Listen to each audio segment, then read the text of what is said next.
The Jake Asman Show will begin shortly. Thanks to all these great Patreon members who help support the show. Get your super chats ready. Jake will be here in just a moment.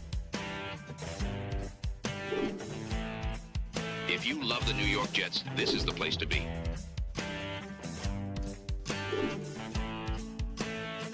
And now, the Jake Asman Show. The Jets rebuild is underway, and for the first time since the trade deadline, we check in to hear from Joe Benigno and get his thoughts on the deadline moves. It's the Jake Asman Show, live on a Thursday. Let's hit it and get it started. Oh my Lord. Sauce tweeted New York, it's been real. They just signed him to an extension. What? A new chapter for the Jets has started. Aaron Glenn and Darren Muji are tasked with shaping the future of this franchise. Will they be the ones to finally get it right? We will be here for every step of the journey on the Jake Asman Show, breaking down all the storylines, every game, and everything in between. Please subscribe and hit the like button below. Super chats, baby. Cut the line. The Jake Asman Show starts right now. Here we go, here on a Thursday. Welcome in, everyone. Reminder, if you ever missed the live YouTube show, you could find it as a podcast. Search Jake Asman Show, wherever you get your podcast. Apple or Spotify are the easiest, and you can listen back to anything you might have missed. This guy has always said that Sauce Gardner and Quinnen Williams are overrated, and I guess maybe the Jets agreed because, ladies and gentlemen, Joe Benigno joins us now. And, Joe, the Jets traded away both those guys, and they got a monstrous haul. How we feeling? Love it. Love it. I was thrilled when I heard this the other day, and it's true. Let's be honest. You know, these guys, there's no impact from either of them. I mean, Sauce didn't even play in the one game they won this year. You know, the only thing I can remember from the last game Quinnen Williams played was an offside penalty that gave the Bengals a first down and eventually a touchdown. You know, don't let the door hit him in the rear end on the way out. And the fact that they got 3 number ones and a number 2, and even a wide receiver and a defensive tackle for these guys is it's unbelievable. I was thrilled when I heard about this. I was also very happy they did not trade Breece Hall, and I think they should pay Breece Hall. Breece Hall should be paid. Give him a 3-year deal. You want to franchise him? I don't know if I would do that. I just think I'd give him a 3-year contract and start to build the offense around him going forward with whoever the rookie quarterback is going to be. I agree with keeping Breece. It doesn't sound like he's in love with the idea of being here, but there's 9 games to go, and if he plays well and they pay him, I think he's a running back that would want to take the money. I agree, Joe, because everything they do now, and by trading Sauce and Quinnen and getting all these picks, everything needs to be about not only getting a quarterback, but surrounding him with as much offensive firepower as he needs so we could just finally get our guy and have a chance, because you got to score points in this league. The days of the great defense, like they weren't going to win anything with Sauce and Quinnen. They were so bad this year. So I get why they did it. It's just bittersweet that here we go again, having to tear it down and start over. And I have no idea if Aaron Glenn's the right coach to oversee this full rebuild. Well, we knew this was going to happen when they dumped Rodgers. I mean, let's be honest about it. When Rodgers got dumped, you knew that they were basically, mailing in this year with Justin Fields as the quarterback, and we weren't going to have a great season, So considering, where we are at this point and considering the haul they got, I mean, look, the Colts gave them an offer they couldn't refuse, Same thing with the Cowboys. They gave them an offer they couldn't refuse. So, look, they kept the offensive intact, which I'm very happy about. Like I said, I'm very happy they didn't trade Breece. The offense looks like it could be pretty good. The offensive line, maybe it's coming around with all these young dudes they got. Hopefully Wilson will be back this week at wide receiver. I think he practiced in a limited basis, I think. Build the offense around Hall. I love this kid, Isaiah Davis, as well. It looks like they got a real player in Mason Taylor at tight end. You get a quarterback. I think this offense can be good, real good, maybe even this year. I mean, we'll see. But I love what the moves they made. And now they got to make it happen. Now they got to hit a home run with these picks over the next 2 years. Look, you can only build championship teams through the draft. That's the only way you do it. Free agency trades, you can supplement your team. You got to build through the draft. And now they got to hit it. And I think, when you look at what Muji has done in his first draft, Wow, you said his name right, Joe. That's big for you. whatever it is, Muji, he's actually done a good job. I mean, look, Membo looks like a player. Taylor looks like a player. Even these kids in the secondary, because they're going to get their chance now. Thomas, Malachi Moore, even Smith played a little bit. The wide receiver caught a pass in the Bengal game, a first down pass. So we'll see. Maybe this guy's going to be a pretty good general manager. As far as the coach goes, I don't know. I mean, the coach, the jury is clearly out on this guy. It bothers the hell out of me that he will not officially name Justin Fields the starter. To me, that's ridiculous. I don't know what kind of game he's trying to play with the media and with the fans. He's not Bill Parcells. He's not Bill Belichick. He hasn't earned any of that yet. So that concerns me with the head coach. Not only, not to mention what we've seen for him as far as, his coaching ability to this point, but he's obviously going to be the guy. He's going to be the coach next year. They got 9 games left to play. I want to see some wins, bro. Let's go. There's no reason they can't beat the Cleveland Browns on Sunday. They're starting the rookie quarterback. I know the defense is decent. I get all of that. And they're an underdog in this game as well, which I like that too. There's no reason they can't beat Cleveland. Let's get 4 or 5 more wins this year. They're still going to have a very high draft choice. So we'll see. We'll see what happens. One of the things they now can do too, for those worried about winning too many games, if there's a quarterback you love, you're in position to have the ammunition to go and get that guy. Right. So I'm with you. I want to see this team continue to win, improve. And if they're going to lose, at least lose. But the young guys on this team are playing well. Like, I want the O-line to continue to look good. I want Mason Taylor to keep playing well. Yeah. Because you're not wrong, Joe. They do have pieces here. Like, for a rookie quarterback next year, this is not, Sam Darnold stepping in and having nothing around him and Adam Gase as his coach, hopefully. Like, there should be real pieces here for whoever the quarterback is next year. Yeah, and to any Jet fan who wants to lose games, you're out of your mind. They're still going to have a high draft choice. And does the number 1 pick in the draft guarantee anything? Nope. For all the craziness back in 2020 about Trevor Lawrence and beating the Rams and all of that, how good is Trevor Lawrence? Is he really that good? I mean, it's not like he's lighting the league up. I know they're 5-3 right now, the Jaguars, but what's he on? His 3rd coach now too? Trevor, I think he's on his 3rd coach as well. He is. Let's calm down with that. You don't have to be the first pick in the draft to be a great quarterback. And you just got to look at Patrick Mahomes and Tom Brady, and Joe Montana was a 3rd-round pick. It's not about where you pick. It's who you pick. And hopefully, Muji's going to make the right call. If they draft a quarterback this year, which now I'm not completely sold they might do, okay? I don't know about that. Maybe they let me tell you right now. You can talk about Mendoza, and you can talk about the kid at Alabama, Simpson. There's other guys I like, even though he's had a bad year at South Carolina. I like the kid Sellers. I love this kid at Vanderbilt, Diego Pavia. He's very small. Reminds me a lot of Baker Mayfield, but he's got big balls. He's that kind of a guy. So there's guys, no doubt. But I'll tell you, the guy I like the best, and he may not be coming out this year. And if that's the case, I'd wait, is Arch Manning. And I know he hasn't had a great year at Texas, although they've been winning games. He had his best game last week against Vanderbilt. I'm watching him every week, but I watch Texas every week. I think they're off this week. But they got tough games. They got to play Georgia yet. They got to play Texas A&M, all of that. But I like what I've seen from Manning. His offensive line is terrible. He's got the crap beat out of him this year. He makes all the throws, no doubt. He can run. He's big. He's physical. And his last name is Manning. And to me, there's something to be said for that. So he's the guy I like the most. With that said, if they drafted Mendoza this year, if they drafted Simpson this year, okay. But they better turn out to be the right guy.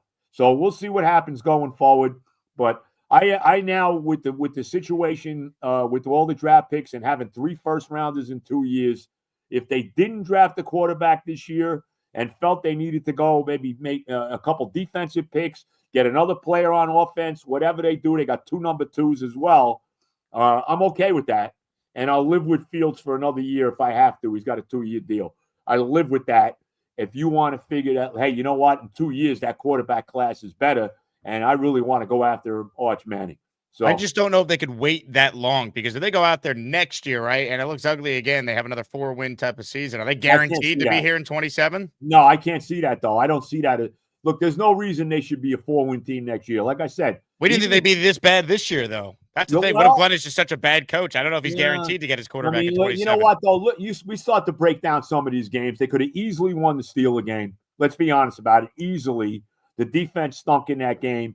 They could have won the Tampa Bay game if the defense could have made a stop, on that last drive by the Bucs. They should have won the game against the Broncos. That game to me was in London. That game was completely on the head coach. He didn't go to Taylor in that game. To me, that was a major mistake, and they would have won that game. Denver was basically mailing that game in. So right there, to me, that's 3 more games they could have won. So it's not like, they got blown out by Dallas. They got blown out by Buffalo. I get it. But you take those 2 games away, even the Carolina game, they stunk, but they were in the game the whole way. If they could have done anything offensively, the quarterback was just horrific in that game. So they could easily have 3 more wins than they do right now.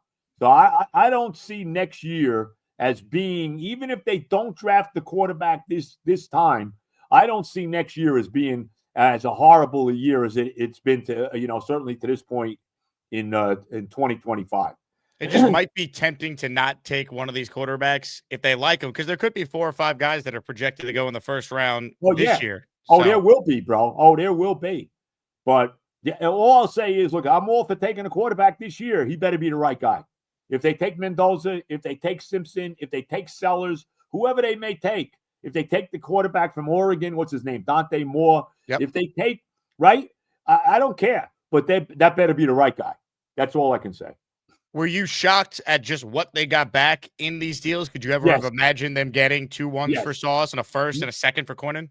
No, I couldn't imagine it. I mean, look, if they were looking to trade Gardner and you told me they would have get a 2 and a 3, I would have said, okay, that's probably about right. But look, they weren't going to trade Gardner. The Colts came to them, and they made him an offer they couldn't refuse. And look, they haven't exactly been winning with him. He hasn't been an impact player at all. He never gets it. Watch him get a pick 6 in this game in Germany for the Colts. But with that said, I had no problem. When I saw the haul, I said, this is a move you had to make. And the same thing with Williams. Williams wanted out of here anyway. He wanted to go, and he wanted to play for Dallas. He did the Jets a favor, too, by the way. I don't know if you saw this. So he spoke yesterday, and he said that behind the scenes, they knew he was unhappy, but he said great things about the Jet organization for trading him. And I think by him keeping quiet and not making this like a huge deal, like the Jets were able to extract maximum value from Dallas because teams didn't know that he was necessarily available to the point that he was. Right. You're right. And remember, Dallas actually offered Micah Parsons for Quinnen earlier in the year. Now, the only problem with that is they would have had to pay him, and he got ridiculous. And a first, though. So the Jets wouldn't have had a first this year, which would have been a problem. That is true. That's right. So, I'm thrilled. I'm thrilled with these moves. Now they got to execute it. And maybe Muji is the guy to do it. Maybe he is. Like I said, his first draft doesn't look too bad. I mean, through right now, I mean. Glenn gets credit for that, too, though, because let's be real. Like, any major decision he's involved with, because Woody said that Muji's Glenn's sidekick. So it's like, Glenn, I'll give both them credit for the draft 100%. Yeah, absolutely. So let's see going forward. Like I said, this first draft doesn't look too bad. I would have rather have Jackson Dart than Membo. I'll say that. But okay, you didn't take him. The draft that they did do looks pretty good. It really does. You look at the second half of the year. I know you want to see wins, but with the head coach specifically, because that's my big thing. I love what they did as far as getting the value. I have major concerns about this coach, Joe. I think he's been terrible so far. What besides the obvious winning games, what can Glenn do to make this fan base feel a lot better that he's improving going into next year? Because we know he's here. Win. And stop being an asshole. Stop doing things like not telling the media or the fans who your quarterback is. You're telling me that they don't know. You're telling me Justin Fields, and I heard what he said. He took the high road too. He wouldn't take the bait. There's no way Justin Fields is not starting on Sunday. I mean, who's kidding who here? Coming off the kind of game he had, you think he's going to go to Tyrod Taylor coming off an injury? Come on. You're nuts. Of course Fields is playing this week. And that's the kind of stuff that bothers me about Glenn too. Who the hell do you think you are?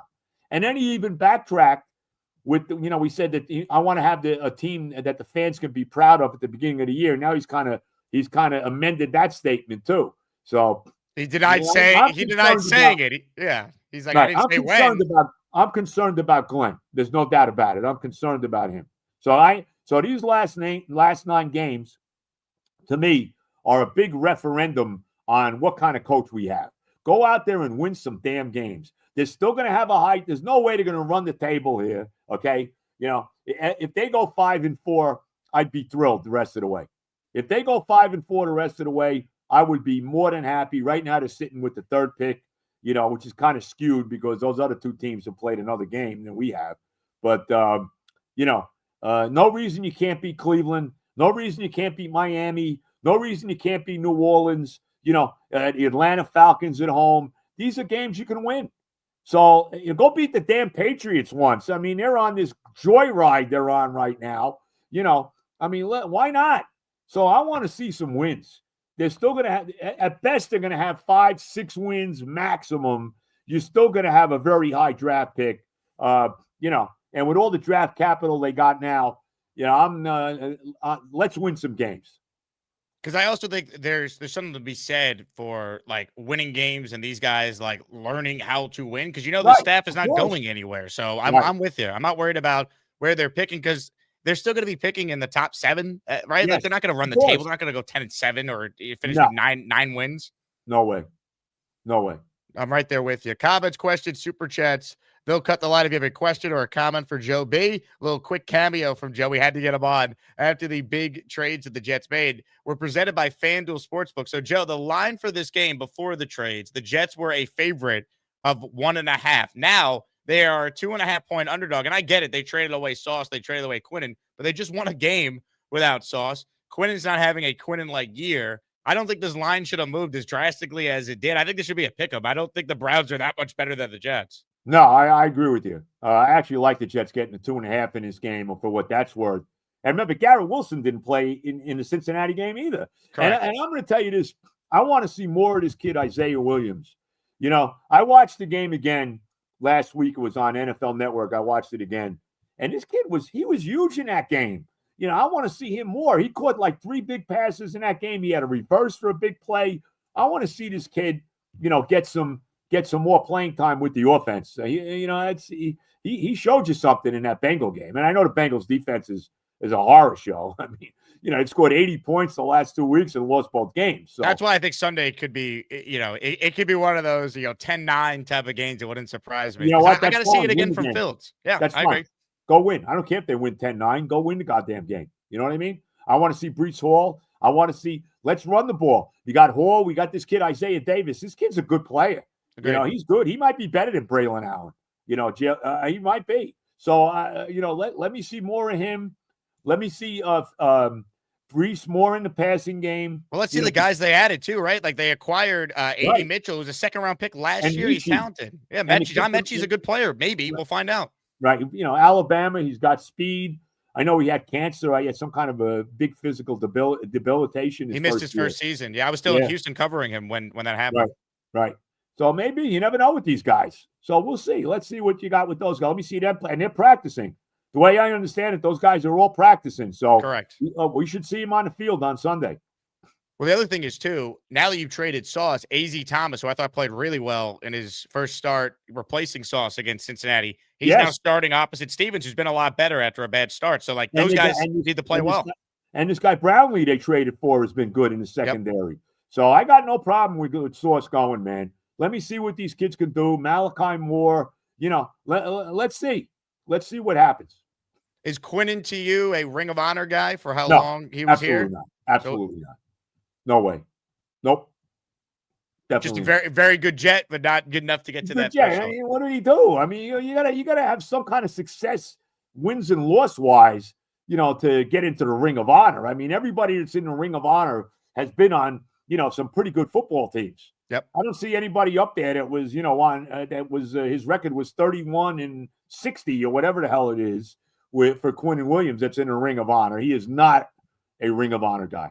It's just crazy that he was here for as long as he was, and the best season, like if you just look at like the record from like a winning percentage standpoint, was his rookie year with Gase. They were 7-9 after they started 1-7. Right. Other Right. than that, he had a bunch of 7-10s. He had the disaster last year. I mean, it's not really his fault. He was a very good player. It's just crazy. Like we talk about this playoff drought being at 15 years. Quinnen was here for basically half of it, 7 years of it. Yeah. yeah. I mean, come on. Is he in the Joe Klecko, Mark Gastineau league? No. Is he Marty Lyons? No, I don't even think he's that. He's not those guys. Is he John Elliott from the championship team? I know it's way before you. No. So, I please, he's not a Ring of Honor guy. Let him go be in the Ring of Honor in Dallas. He could do that. This comment made me laugh from one Rem fan. He says, Joe's positive, Jake negative. Are we in the shadow realm? I do like how positive you are about all this. And I love the trade as far as the value. I got to see more from Glenn because we're not going to win if we have a terrible head coach. Glenn. I'm with you on Glenn. I mean, I look, like I said, I'm with you on totally. I don't know if this guy's a head coach or not. Like I said, this team could easily have three, let's say 3 more wins. And a lot of that is on the coach. Like I said, that game in Denver was all on Glenn. That game in London, and that game was Denver was handing the game to the Jets. Yep. If they had played anybody else that day, they would have lost. And I put that game clearly on Glenn. So I'm with you, man. And like I said, I just don't like what he's trying to do with the media. He's trying to be cute. You haven't earned the cuteness there, Aaron. I just think he makes things harder for no reason on himself because he won't get the benefit of the doubt when you're losing and you're playing that game with the media. Not that like the press conference matter, winning is the biggest thing, but it's another thing that just you have to deal with if you're not winning. He's making it harder on himself. Right, no question about it. Now, as far as the like home stretch here of the season, if we get to late in the year and the number 1 pick is in play, I remember when we had these conversations in 2020, you still wanted wins, you didn't care. Or would you rather just get the number 1 pick if it comes down to that last couple games? Because you look at the last few games here, Joe. That game against the Saints very well could decide the number 1 pick. No, I'm not worried about that. I told you I want to win games. That doesn't mean crap. Number 1 pick means nothing. I'm sorry, it really doesn't. I mean, that doesn't mean there's no guarantee. Like I said, it could be Jamarcus Russell. It could be Trevor Lawrence. I mean, he's not. How good is he? Is he okay? Is he all world like everybody said? No, not at all. But like I said, how many guys have been terrible? I mean, it's picking the right guy. Why wasn't Lamar Jackson the first pick in the draft? Why wasn't Patrick Mahomes the first pick in the draft? Oh, we could go on and on with it. So no, I want to win games. You're still going to have a high draft pick. There's still no reason if you want to get a quarterback and you're high on one of these guys coming out that you can't get him. And look, if you feel that strongly about a guy like Mendoza, I mean, look, the Saints are looking for a quarterback. I even though they drafted the kids playing now was the 2nd round pick last year. I'm sure they're still in the market for a quarterback. Tennessee is not drafting a quarterback. You don't have to worry about them. I don't think Miami is drafting a quarterback. The Giants aren't drafting a quarterback. Cleveland, yeah. I mean, but then again, Cleveland's got 2 rookie quarterbacks with this kid Gabriel they drafted and with Shedeur Sanders. I don't even know if they're drafting a quarterback. Maybe Arizona might be. I mean, with Kyler Murray being a disaster. But I want to win games. I want to win games, bro. I really do. Final question for you, because your old partner Evan Roberts brought this up. With the ammunition the Jets have, no, absolutely not. I am not trading a bunch of number 1s for Joe Burrow. No, you knew where I was going. Way. There is no way. I want my own quarterback. And let's be real with this too. Burrow, he's hurt all the time. I mean, he basically missed a whole year after they went to the Super Bowl a couple of years ago. He's hurt this year. I don't know if he's coming back this year. No. Well, I'm going to give up 3 number 1s for him. You're out of your mind. You have a chance with all these picks to build your football team. Look at I go back to the trade, the Herschel Walker trade back in the late 80s, but the Cowboys made with Minnesota that basically built the Cowboy championship teams. Let's be honest about it. I think Emmitt Smith was one of the picks they got in that. I know Russell Maryland who was the number 1 overall pick, defensive lineman for them for a long time. No, I'm not doing that at all. That would be the typical stupid Jet move, would be doing that. He's And I only don't see 29, though. Would he get hurt behind this offensive line? Like, that's the thing I'd have to consider. Bro, I'm not trading. I don't want him. No, we'll stay in freaking Cincinnati. Get our own quarterback. And I don't think Glenn would make. I don't think these guys would make that move. I don't see that. I don't think so either. I don't think Cincinnati would trade him either. But Evan brought it up, so I wanted to ask you. But this idea, Aaron's, you're nuts. You're nuts making that deal's not happening. Let's get our own quarterback. Let's not waste draft. Yeah, they'll love it. Let's be honest. Every time that we try to bring in a quarterback from somebody else that was a big-time player, has that worked out? Has that worked out? Did it work out with Brett Favre? Did it work out with Aaron Rodgers? No, I don't want any freaking part of Joe Burrow. I want my own quarterback. I want I want to build my football team with these draft choices, not waste 3 number ones on a guy that, with all luck, he'll get, just like Rodgers, he'll go down immediately once we trade for him. I want no part of him. Stay in Cincinnati. Get your own damn quarterback. I don't necessarily disagree. The only pushback would be Rodgers and Favre were approaching 40. This guy's 29. He's been to a Super Bowl. You already have the O-line pretty much built up. And now you have 5 first-round picks over the next 2 years. So even if you traded 3 of them, you still have ammunition. No, don't want it. Get my own quarterback. I respect it. I want my own damn quarterback. I don't want somebody else's. I'm sorry. I really don't, man. And I'm telling you, this guy gets hurt all the time. He will get hurt with us. That is the way it works with the Jets. So I don't want any part of them. Stay in Cincinnati. Who's their quarterback? Joe Flacco? Well, I mean, they'll draft the quarterback that probably we should have had. He'll turn out to be better than Burrow with our picks. No. Joe, all the love. Hopefully we see a win Sunday. If you want tickets to the game, I mean, people keep donating me Browns Jets tickets now. People don't want to go. You know what, bro? I would definitely go Sunday, except I hear it's supposed to rain Sunday. Oh, I didn't see that. Okay. Yeah. So otherwise, I would go. I do want to go to another game, though. Maybe you and I will go to one. Maybe we'll go to the Atlanta game. Oh, great! Watch the Penix versus the Jet defense. Would you go to the Miami game? Ooh. The problem is I do the show with Tannenbaum till noon, and I love the tailgate because that's the best part of going to these games because the team is brutal. So I don't know if I want to make the trek out there to watch them play that game, probably lose and be miserable and not even get a chance to tailgate beforehand. I'm just going to give you a little piece of advice before I go. Yeah. Get the hell out of New York City soon, bro. Okay? Get the hell out of New York City soon. Joe, I love you, bro. I love you. I was waiting for a reference. There we go. We got it. I mean, I don't want, everybody knows what I'm talking about, but I don't have to say names or anything. You know what I mean?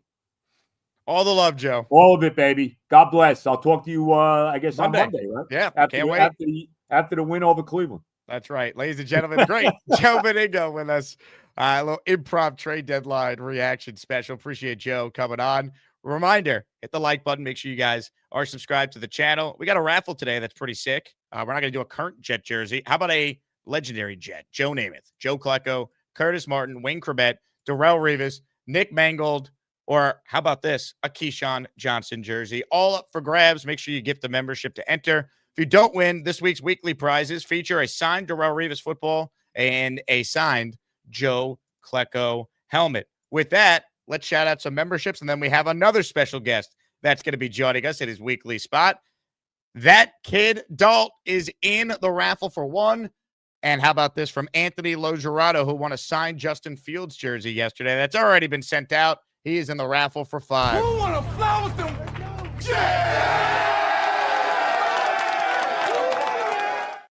Austrian Jet fan who won a signed Jermaine Johnson jersey is in the raffle for 1. We will get that to Austria, Mr. Austrian Jet fan. And then I already read this one from one Rem fan.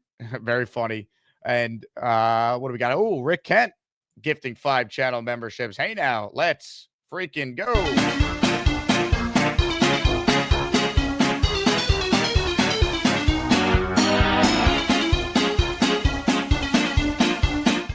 If you got a membership from Rick, make sure you thank him. Let's say hello to our good friend who joins us every Thursday, Matt O'Leary. Matt, the Jets are wheeling and dealing, and you're getting married in what?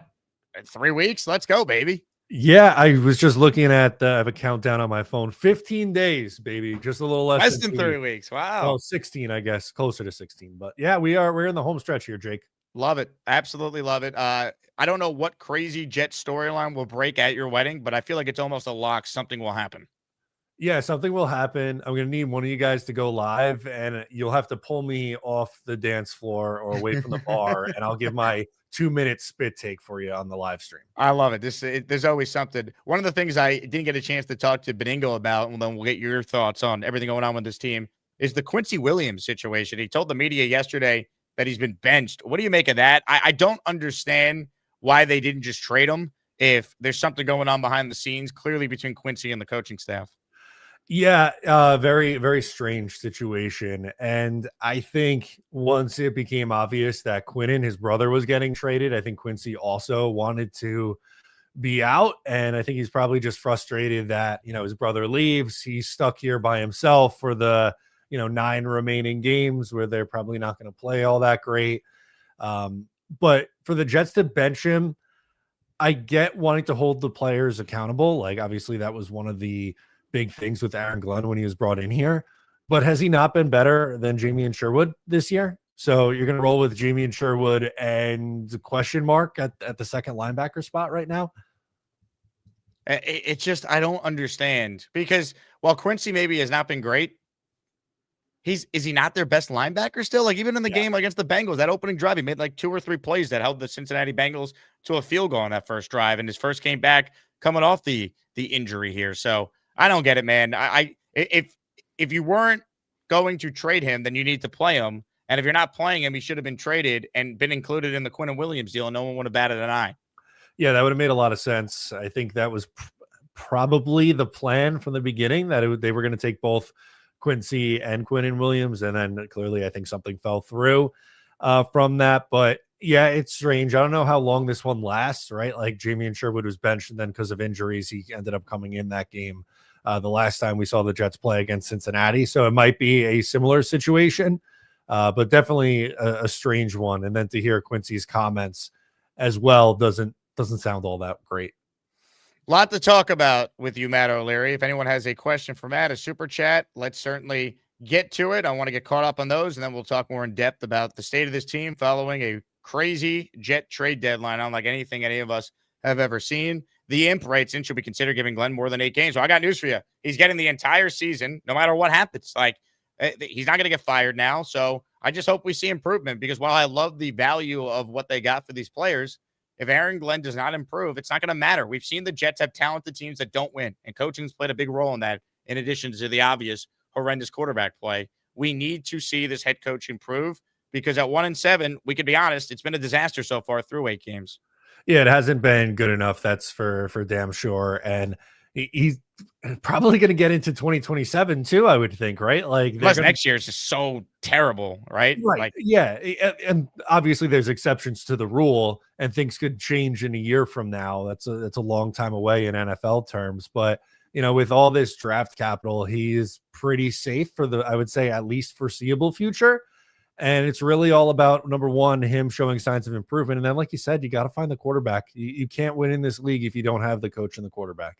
C checks in with a super chat. He's in the raffle for 2 with this. The offensive success from the Cincinnati game may be an anomaly because of how bad their defense is, but AG's coaching decisions from that game can certainly be transferable. Hopefully it was a turning point. I have a very bad feeling about what the offense looks like for the Jets Sunday against the Browns, because I do think the Bengals defense was by far and away the biggest reason why the Jets offense looked the way it did.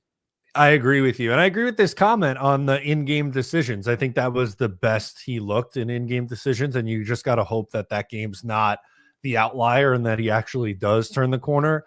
But Cleveland, I know they're not a good team. Offensively, they're one of the few teams that's worse than the Jets, but they have a good defense, and they have a really strong run defense too. So if the plan is, hey, we just traded everyone, Breece Hall is going to get like 25 touches in this game, well, good luck, because they're really good at stopping the run. So they're going to have to come up with a unique plan for this one.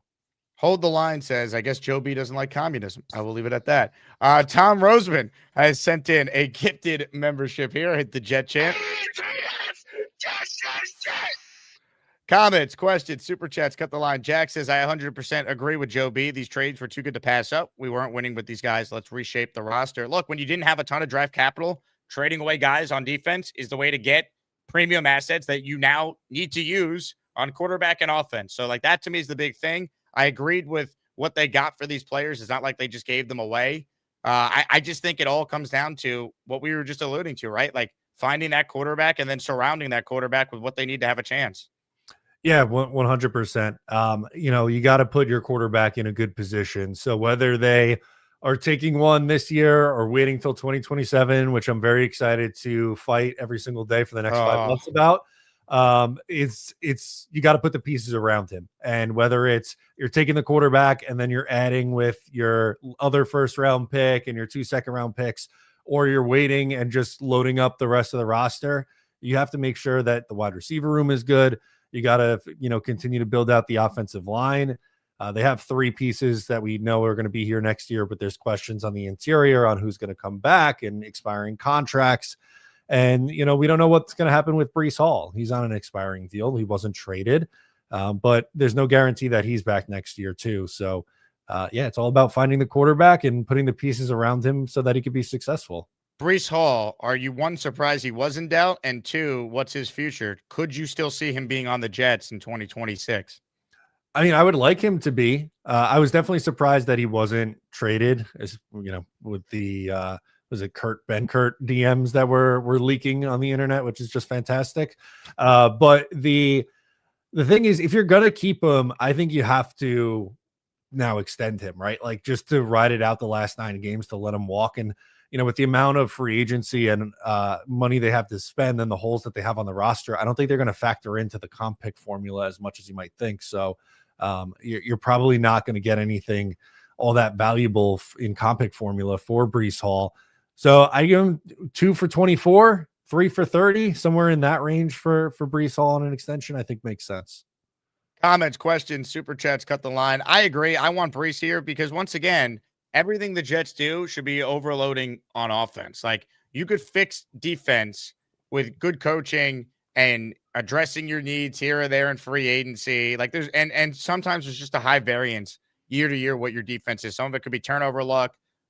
You win consistently year over year when you have a good offense. And the Jets have never in our lifetime had a consistent offense. So with these picks they now have, it should be all about receivers, tight ends, running backs, offensive linemen, beyond the most obvious quarterback. Like improve as much depth as you can. That's why I like, as part of these deals, that they did bring back A.D. Mitchell and John Mechie. Give them a chance to maybe show you something. Can they be, rosterable wide receivers for you in 2026? So you have Garrett, Arian Smith, maybe one of those guys, and then you don't need to look in free agency or the draft as much as we think they will for other depth pieces at receiver. We know they need a wide receiver too, but I like the idea of using these last 9 games here to play the young guys and not see reps from a guy like Alan Lazard, who somehow is still here and outlasted Sauce Gardner and Quinton Williams.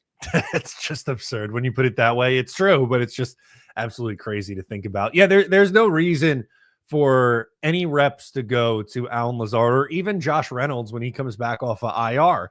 You have to use this time to see if Arian Smith is anything of value to you that you drafted in the 4th round. If A.D. Mitchell is, where does he fall into the plans next year? Is he your wide receiver 2, or is he more like a wide receiver 4? John Mechie's a free agent after this year. Do you want to bring him back? Can he play over the final half of this year? So it's really all about evaluation. The wins and losses to me goes out the window, and I'm evaluating, can this coaching staff show signs of improvement, and which one of these young pieces are we actually building around, and who are we letting go of? Hit the like button if you're one of these 700 people in here right now. Matt O'Leary is with us in his weekly spot on the show. We had a special Joe B cameo at the beginning of today's show. Joe, in a rare optimistic form, which you don't see too often, especially in the middle of a 1-7 Jet season. But Joe loved the moves and he's excited for what the Jets could potentially do going forward. This one is from Peter W., who super chats and is in the raffle for 5. Hell no on this Burrow BS. That would be a typical Jet move. I'm hopeful, and we are sitting good aside from Aaron Glenn proving himself worthy. Actually excited for the Browns game. I bet we start winning now. I have a feeling. LOL. let's talk about the Joe Burrow discussion that you caught the end of with Joe. I'm not saying he'd even be available, but the Jets now have 5 first-round picks over 2 years. So any potential veteran QB that is available, the Jets have the ammunition to get something done. Where are you at? If the Bengals actually made him available, would you have any interest if you're the Jets? I think you have to think about it at the bare minimum, and it depends on what the cost is. And I understand the apprehension of giving up 3 first-round picks. I thought you brought up a good point with his age in comparison to Rodgers and Brett Favre. It is a little bit different, right? He's 10 years younger than what those guys were when they were brought in. But, I think in a perfect world, you draft your quarterback, you have him cheap, and you build around the roster that way. Unfortunately, as we know all too well, the draft is not guaranteed, my friends. So you have no idea if you're getting the right guy or not, no matter who you draft. So at least with Burrow, he's a top 5 quarterback in the league. And at least you already have an offensive line that would be the best O-line by far he's ever played in since he's been with the Bengals, too. Yeah, that's a very big point. A good point. The Bengals offensive line's been horrendous. Even the year they went to the Super Bowl, they were horrendous, and he's carried them. So it would be interesting to see what it would look like behind an actual good offensive line.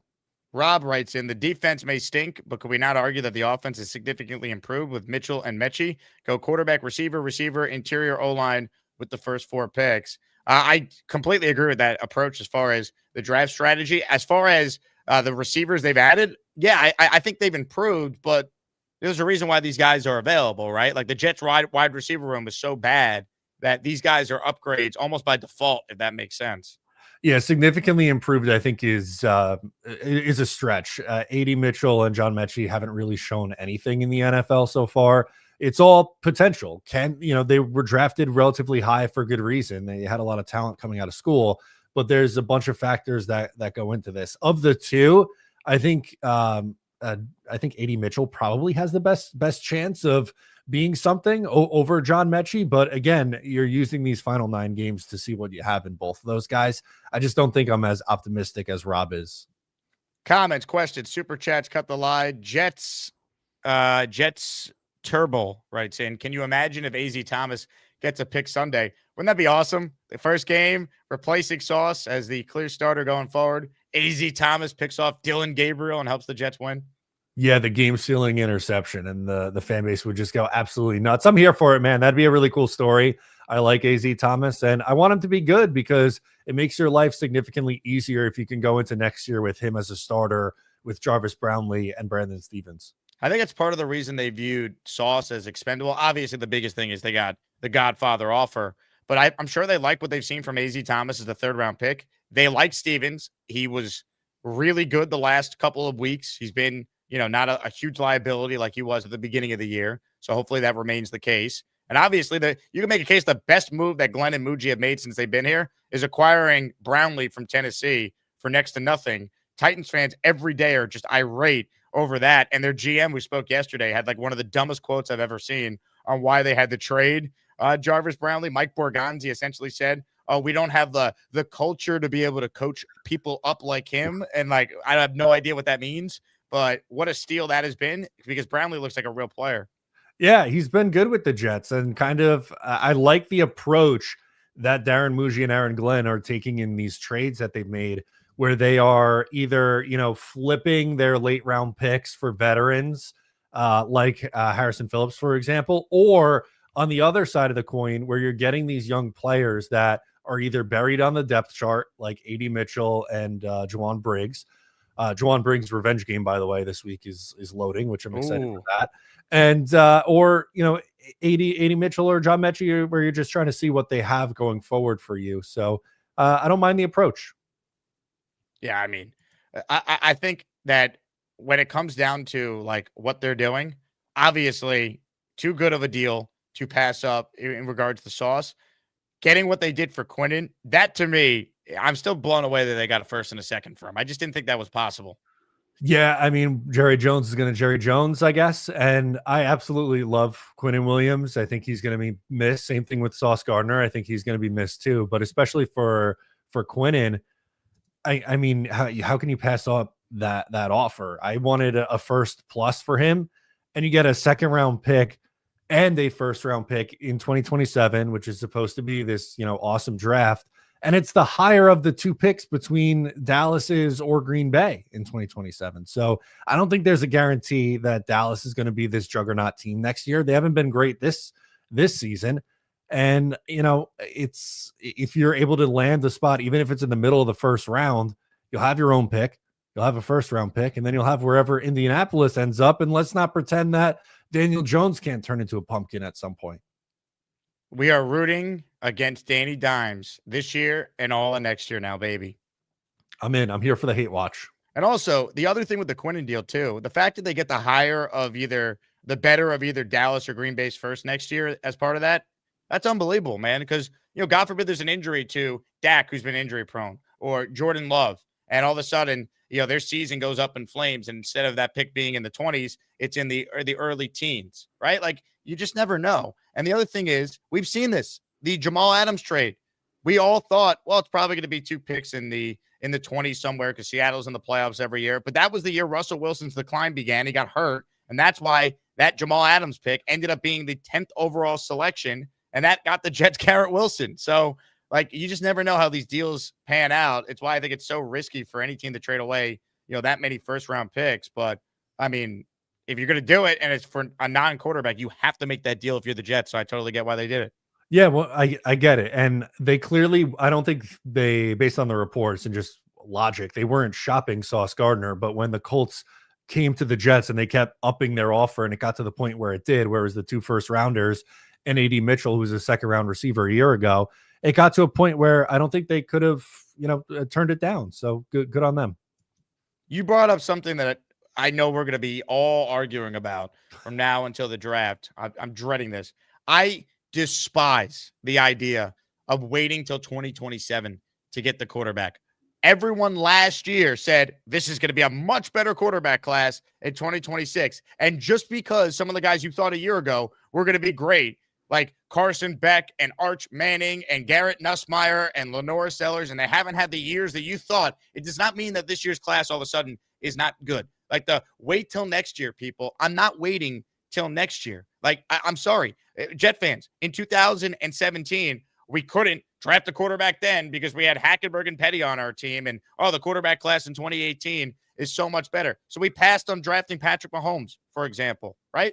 I'm not going to sit here and say, let's wait till 2027. No, draft your quarterback. There's first-round guys. Identify the one you want, get them, and surround them with as much talent as possible, and let's go. I'm not waiting till 2027. There's no guarantees in 2027. I'm not waiting around another year of Fields or another Bridge that's not going to help the team win more than maybe 6 games at best next year. No, I want a quarterback now, and then I want to see him to be developed throughout next year. So 2027, we use those 3 first-rounders to help the Jets finally take the next step and hopefully end the playoff drought. Yeah, I'll say I'm mostly with you on that. The only exception being if Dante Moore goes back to school, if a bunch of these other guys go back to school, and the Jets are somehow by miracle not picking in the top 3 and they miss out on Ty Simpson or Fernando Mendoza, I don't think you should just force it to force it. Or the caveat, you have the first or second pick, and Fernando Mendoza and or Ty Simpson, they blow up in the playoff and they don't look good down the stretch or whatever the case is. I could maybe see waiting till 2027, but for how they have played right now, and assuming they continue to play well into the college football playoff, both Mendoza or Ty Simpson, I think both those guys are good enough prospects where I feel comfortable taking them with wherever the Jets end up picking in the draft. But again, like I said, the only caveat that I'll give is if for whatever reason the Jets do actually win some games and they're picking like 5 or 6 and those guys are gone, or things just go completely off the rails for those players. They have the ammunition to control the draft. Do not wait till 2027. By the way, if you take someone and he's god awful in 2026, Cardinals did it. They took Josh Rosen and then Kyler Murray. They should take a quarterback every year till they have a franchise guy. It doesn't mean necessarily in the first round, but you could, if you like someone on day 2 or day 3, guess what? You have multiple picks in all these rounds now to do it. Yeah, I don't hate that logic. You don't have to just bury yourself. And who knows, maybe Cam Ward and the Titans, they do that. I would be very, very surprised. I think they'll stick with Cam Ward, but you never know. It's happened before in the past. And we'll see what they decide to do. But you're right, man. The next 5 months are just going to be absolutely insufferable talking about this every single day. Oh my God, the quarterback debate, and then there's going to be the trade down and get even more picks crowd. I'm looking forward to that one. I do think though we'll see where the pick that they have now from Indy ends up. But if there is a scenario where they could move out and get extra picks on day 2 this year, like if it seems like desperate wants to come up for a certain player, maybe it's one of these quarterbacks that ends up sliding. You have so much more flexibility now, which does make the offseason a lot of fun. But none of it matters if the head coach doesn't improve and they don't find out or figure it out fast what the plan is at quarterback for next year and beyond. Yeah, that's 100% the correct answer. They have many routes to get this right, but no matter what route they go, the important part is that they get it right. So we're stuck in a waiting game. I can't really tell you right now if the Quinnen Williams and Sauce Gardner trades were worth it because we have to find out who the quarterback is going to be. And it's just crazy too, because people are like, oh, you got to hit on the picks. Yes, we know that, but we've seen the Jets actually hit on the picks. Besides, they blew the Zach Wilson pick, right? Like Joe Douglas's first round picks, they all for the most part worked out besides Zach Wilson. Like even Becton was good as a rookie and then injuries derailed that one. But like to me, it's all about quarterback, man. It's like, and also we've seen a different regime pick the right quarterback, but fail him, and that's Darnold. So like pick the right quarterback and then actually get that quarterback who you picked the chance to show he's the right guy by giving him what he needs to be successful. Yeah, and I think wherever they do decide to take this quarterback, if it's 2026 or 2027, they should be walking into a significantly better situation that either Sam Darnold or Zach Wilson walked into. So I think, we've stressed how important it is to take the quarterback, but you also have to put the good pieces around him. You have the wide receiver one, you have a tight end in Mason Taylor that you feel pretty good about. This running back room, I think, can be good either if you're retaining Breece Hall or bringing in someone else to pair with Braylon Allen and Isaiah Davis. You have 3/5 of the offensive line figured out. You can retain some of the guys there and, add a wide receiver or two and you're on your way. So I don't think they're crazy far off with this offense, but now you have the ammunition to actually go out and make this an ideal situation like the Lions did in the draft a few years ago. So Steve Wilkes spoke just before and was asked about Quincy Williams' comments saying he was benched yesterday. I haven't heard this yet. This is Steve Wilkes being asked about what we now know about Quincy being benched. Quincy is still a major part of what we're trying to accomplish and get done. I think he may have said it yesterday to you guys. Just the details that we talk about, and that's with everybody, great eyes, the valid playing downhill, particularly at that linebacker position, using your hands. And I think he's still going to be part of, what we're trying to accomplish and get done. Quincy is still a major part of. Okay, so that's Steve Wilkes there. I don't understand how he's benched. And if he's benched, I don't get how he's not traded. Yeah, I don't. I guess it depends on how long the benching is, but it just feels like a very bizarre situation now that they have with a player who's unhappy because they traded his brother and he's stuck here for the final 9 games that, let's be honest, aren't going to be pretty. The other thing is too, like Steve Wilkes and really Tanner Engstrand as well. They're both coaching to be here for next year. Like obviously Glenn is safe. I don't think there's any scenario where he gets fired, but if this team finishes with like 3 wins or less, like someone's going to be fired. I don't know if it's Wilkes or Engstrand. It could even be both. Remember, everyone wants to compare, Glenn to the Lions with Campbell. Dan Campbell fired Anthony Lynn, the offensive coordinator, after that 21 season, and then they promoted Ben Johnson. So I don't think either coordinator is necessarily safe at this point. I think Glenn is safe, but Wilkes, to me, more likely than Engstrand to be canned. But I think both coordinators need to show a lot of improvement these last 9 games here if they want to be back. I agree with you. And there's some things from it that Engstrand has done that I think he's done a good job. And I'm more optimistic about him than I am Steve Wilkes. I think they probably should move on from Steve Wilkes at the end of the year. And, not for nothing too, the Jets have a former running back as their quarterback coach right now in Charles London. Right. So, I'm not saying fire the entire offensive staff, find a new, offensive coordinator, but you might want to improve the quarterback coach spot before you draft a quarterback. That'd be my only critique of the offensive staff right now. I agree. I mean, they got to add like some proven quarterback people, man. Like go find out what Jordan Palmer's rate is to be the quarterback coach that they bring in. I mean, seriously. Yeah, someone. Exactly. Let's see. King of Dreams in the house. My guys, Jake and Matt. I'm still not over the sauce trade, but I hope it turns out for the best for us. Salute. Big up to the chat. K&D, hope you're well, my man. Look, I made the joke yesterday. What the Jets did at the deadline, Matt, they traded for a bunch of hopium. That's what they've now done. Like draft picks provide hope for a downtrodden fan base, and we have a lot of hopium now going into the offseason.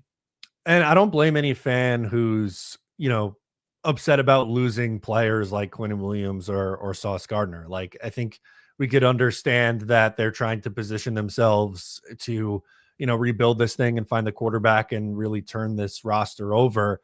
But at the same time, too, like we're fans at the end of the day. We grow to like these players, and especially for, I don't know how old King's dream is, but I'm sure you saw the video of the kid crying after Sauce Gardner was traded. Like, how do you explain draft capital to a 6-year-old? Like, it's tough. So, man, it's going to be ugly, I think, for a year or two, and you just got to hope that they find this quarterback and are turning a corner in 2027. That's really all we have, man. Tanner Engstrand, speaking with the media, asked about Breece Hall. Let's listen in to the Jet OC. He just showed his toughness, his mental toughness to stay with it. I mean, it wasn't like all perfect in the first half, but we just kept going, and he kept pushing and stay the course. Didn't really try to do more than his job was. It just, it just kind of finally cracked, and all of a sudden we got some big ones there in the fourth quarter, and it was awesome to see him get in the end zone. And then obviously with the pass at the end of the game was pretty sweet. He just showed his. Thank you, Tanner Engstrand. Look, I want Breece part of this team. I will say Glenn's been pretty consistent in how much he loves Breece Hall as a player. I hope they continue to be consistent with that when it comes to getting something done. Because once again, we could debate where Breece Hall ranks in the NFL among running backs. I know he's a good football player, and keeping him with Braylon Allen coming back from surgery now, plus Isaiah Davis, who I think is a good third down back, like that to me is a strength for a rookie quarterback to be walking into. I don't want to ruin that. And what's Breece's best attribute is catching passes out of the backfield and being a viable check down option for a young quarterback who's going to come in and is going to have some issues at the beginning. We see it, there's the quarterbacks who come in and hit the ground running, but sometimes it takes a little bit. Having a running back that you could rely on as a safety blanket, catching the ball out of the backfield as a check down option, I think would be so valuable to one of these young guys. By the way, Sauce Gardner has cleared concussion protocol with the Colts, so he will be playing in that game in Germany Sunday morning. He's going to get an interception. I already could feel it. Just prepare for it now, right? It's that it's coming, so just accept it, and it's going to be okay. Comments, questions, super chats. They cut the line. Hit the like button. We're going to take some of your calls coming up. This one's from K&D. He says, "I'm 40, bro, and I get what you're saying, my G." Yeah, it's tough to explain. Hey, we traded your favorite player for draft picks to kids who don't understand the draft because they're 6 years old. Right. And be like, hey, you got to wait half your life so far, 3 years for this team to be any good. So enjoy watching them go 2-15 this year and maybe win a couple more games than that the following year.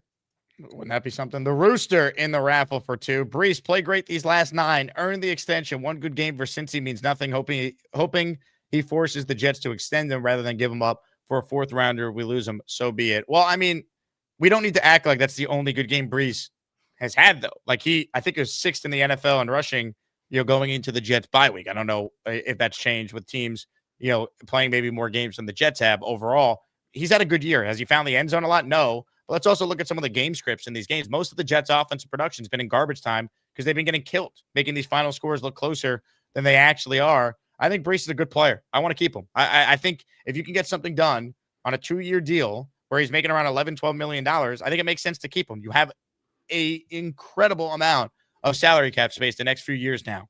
Keep a good player. Think about the amount of times the Jets invest in free agents that are bad. Breece Hall, we know, is good. Keep him. Don't lose him for nothing.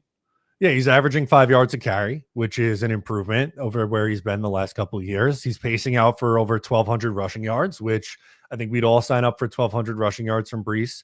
And he finally got in the end zone a couple of times. And, sometimes it takes one and the dam breaks. I don't know if he's going to get to like 12 or anything like that this year, but I don't know if he gives you 1,200 rushing yards and gets in the end zone 6 times this year. I think that's enough to bring him back. And honestly, that's where I'm at. I think the Jets should bring him back next year. Spencer Green in the raffle for 2. Just putting this here for 2 reasons. 1, praying for Bobby and his toe operation this morning. Speedy recovery. 2, trust AG, trust DM.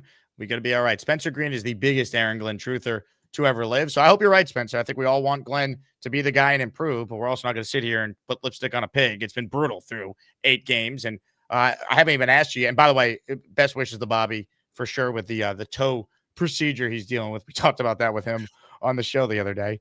As far as Glenn's latest antics with the media yesterday, still not naming a quarterback. But what were your thoughts on this exchange? Nothing different than I've been saying. Listen, I want this to be a team that the fans are proud of. But again, I never said that we're going to be proud of them right now.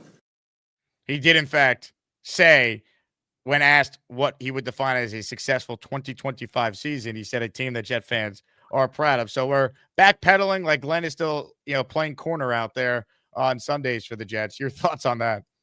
Yeah, he definitely he did backpedal it for sure. In a way, he's kind of in a tough spot because he said this and then they traded away 2 of their 4 best players on the team and their 2 best defensive players. So I think they understand it has a real possibility to get pretty rough in the final 9 games. And I guess he's trying to temper some of the expectations, but yeah, he's had to do that a couple times this year where he's walked some things back and, still doing the quarterback drama, which I think we all know Justin Fields is going to get the start this week. But to me, I'm really more concerned about him showing signs that he's going to continue being the coach that he was against Cincinnati and be aggressive and, have a good record with the challenges. And, I'm more concerned about that than I am with him at the podium. This was Glenn on September 2nd. I found the cut.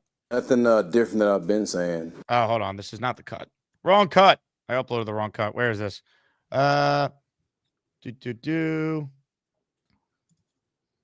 Aaron Glenn, successful season. Hold on. Is this not the cut?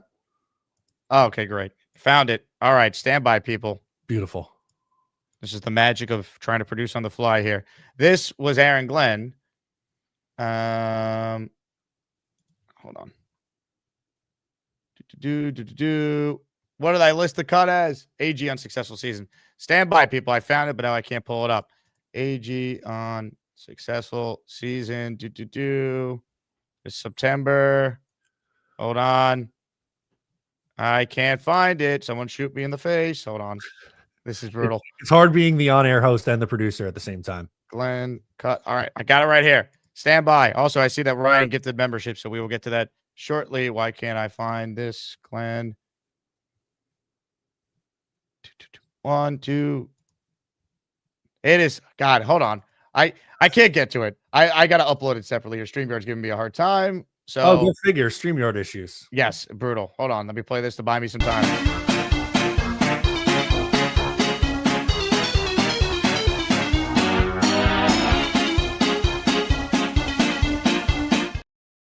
Okay. It's uploading currently.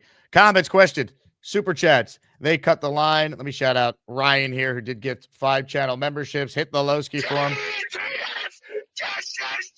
We're going to get your calls momentarily here. So load them up on the Gus Buster Umbrella hotline. And then, of course, if you're just tuning in, giving away a jersey at the end of the show. Jet Legend. Can't do a current Jet. And we don't know how long they'll be here. Keyshawn, Mangold, Revis, Crevette, Martin, Klecko, Joe Willie. You pick it, and we send it to you. Finally, it uploaded. This was Glenn on September 2nd. What would define a successful season? I want to be a team to where the fans will look up and say, we're proud of that team. And if they say that, I'll be happy. I'll be happy because within that, I know that wins will come. And then this was the full exchange yesterday, not just the part I already played. Say to the fans who were, frustrated by a 1-7 record, they just saw their ticket prices go up and they just saw 2 of their favorite players get traded away. What do you say? Nothing different than I've been saying. Listen, I want this to be a team that the fans are proud of. But again, I never said that we're going to be proud of them right now. Amazing. Yeah, that's tough to defend. And I like Aaron Glenn, but that's tough to defend. Oh, man. Come on. He makes things harder on himself for no reason. Yeah, which was my exact take on the initial quarterback banter from 3 weeks ago. So it would behoove him to just maybe keep it cool up at the podium, take some of the heat off of himself. Ladies and gentlemen, to your calls we go. First up today is the great Kyle Clifton.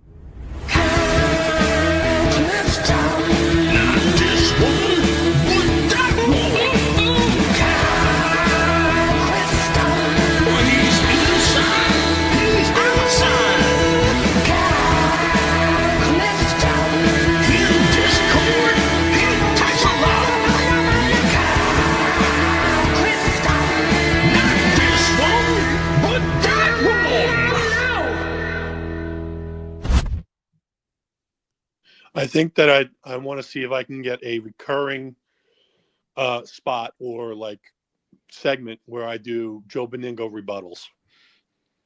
I love it. What would you like to rebuttal today? A couple of things. Okay. It's okay to want to trade Sauce because you get wowed by a package. It is not okay to think that Sauce Gardner is a garbage player. He is not a garbage player. He's a very good player. Is he a great player? We could debate it, but I mean, obviously the Colts think he's a great player. They just validated how most of us feel about him. They gave us 2 first-round picks. Right. The other thing is, I'd rather have taken Jackson Dart than Membu. At 7, really?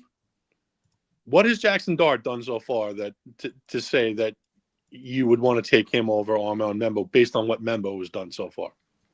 0? Zilch? Is that fair? Well, you could argue he's a quarterback. That's the difference. And if you have a quarterback, it's more valuable than however good your right tackle is.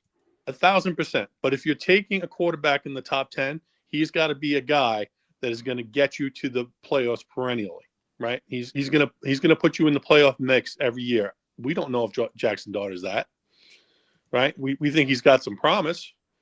Like he's a developmental guy. To take that kind of chance on him at 7, that would be malpractice. When you see what Membu was out there doing every game right now, that's my stance.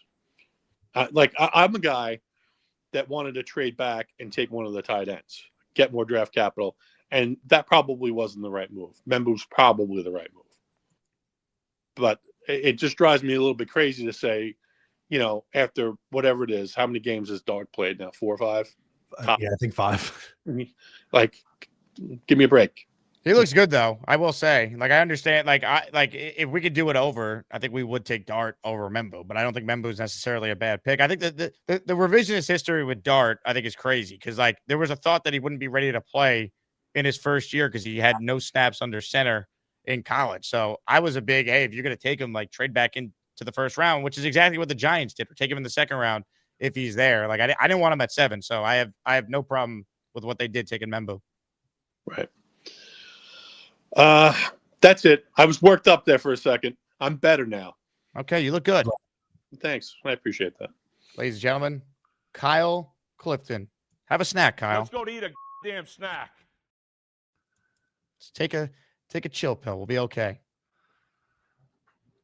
Let's see. Wanathan in the raffle for 2. Wondering if anyone is going to the Jets fantasy football event December 3rd. Let's hope the Jets get a QB pick right this time around. In the meantime, I need that mango jersey, Jets, Jets. Am I missing what fantasy football event there is? I don't know what it is. So I think Juan's going to have to give us both what's going on here. I'm not sure. Wanathan, you let us know whatever fantasy football event that you are referring to because I have no idea. On that note, let's stop what we're doing and get to another call here. Stop what you're doing and point. He's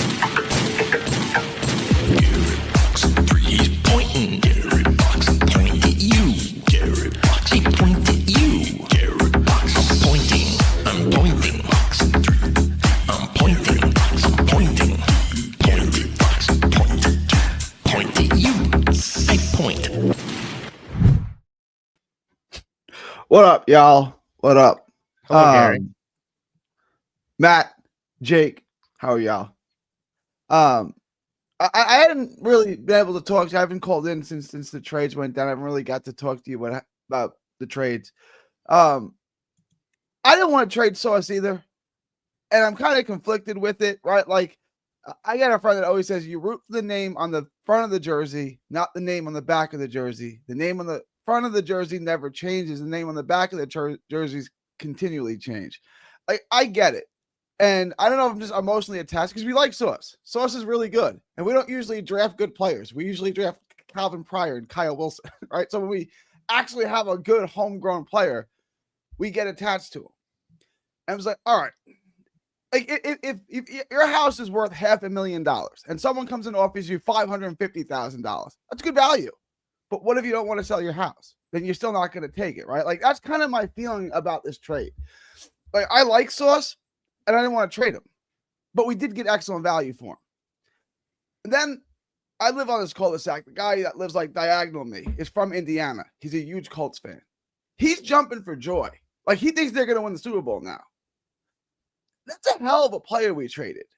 Yes, the value was good, but was it the right decision to trade him? Just like I don't think it's the right decision to trade Breece Hall. Am I just being too emotionally attached, or was like the value good but the decision bad? Mike, can I ask you a question?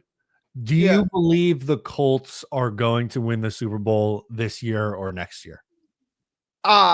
I would bet against it. It's not impossible. They were good, but I would not think so. Yeah. So I think for this year, I don't know. The pick is probably going to be in the mid-20s, but I don't know how good they're going to be next year. I'm still not a believer in Daniel Jones, so this could end up turning into a top 20 pick next year, which I do think is valuable when you're trying to find a quarterback and build around said quarterback.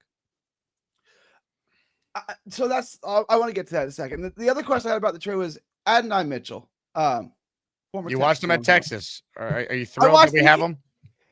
He's a Longhorn. He won 2 natties. He's a Georgia Bulldog. He won 2 natties with the Bulldogs. He only played for Texas for 1 year, but he was drafted out of Texas. That's technically true. So, but it was a big year at Texas for him. It was. He was great. No, he's really, really good. He was good in college. He was really good. I liked him at college more than I liked Worthy.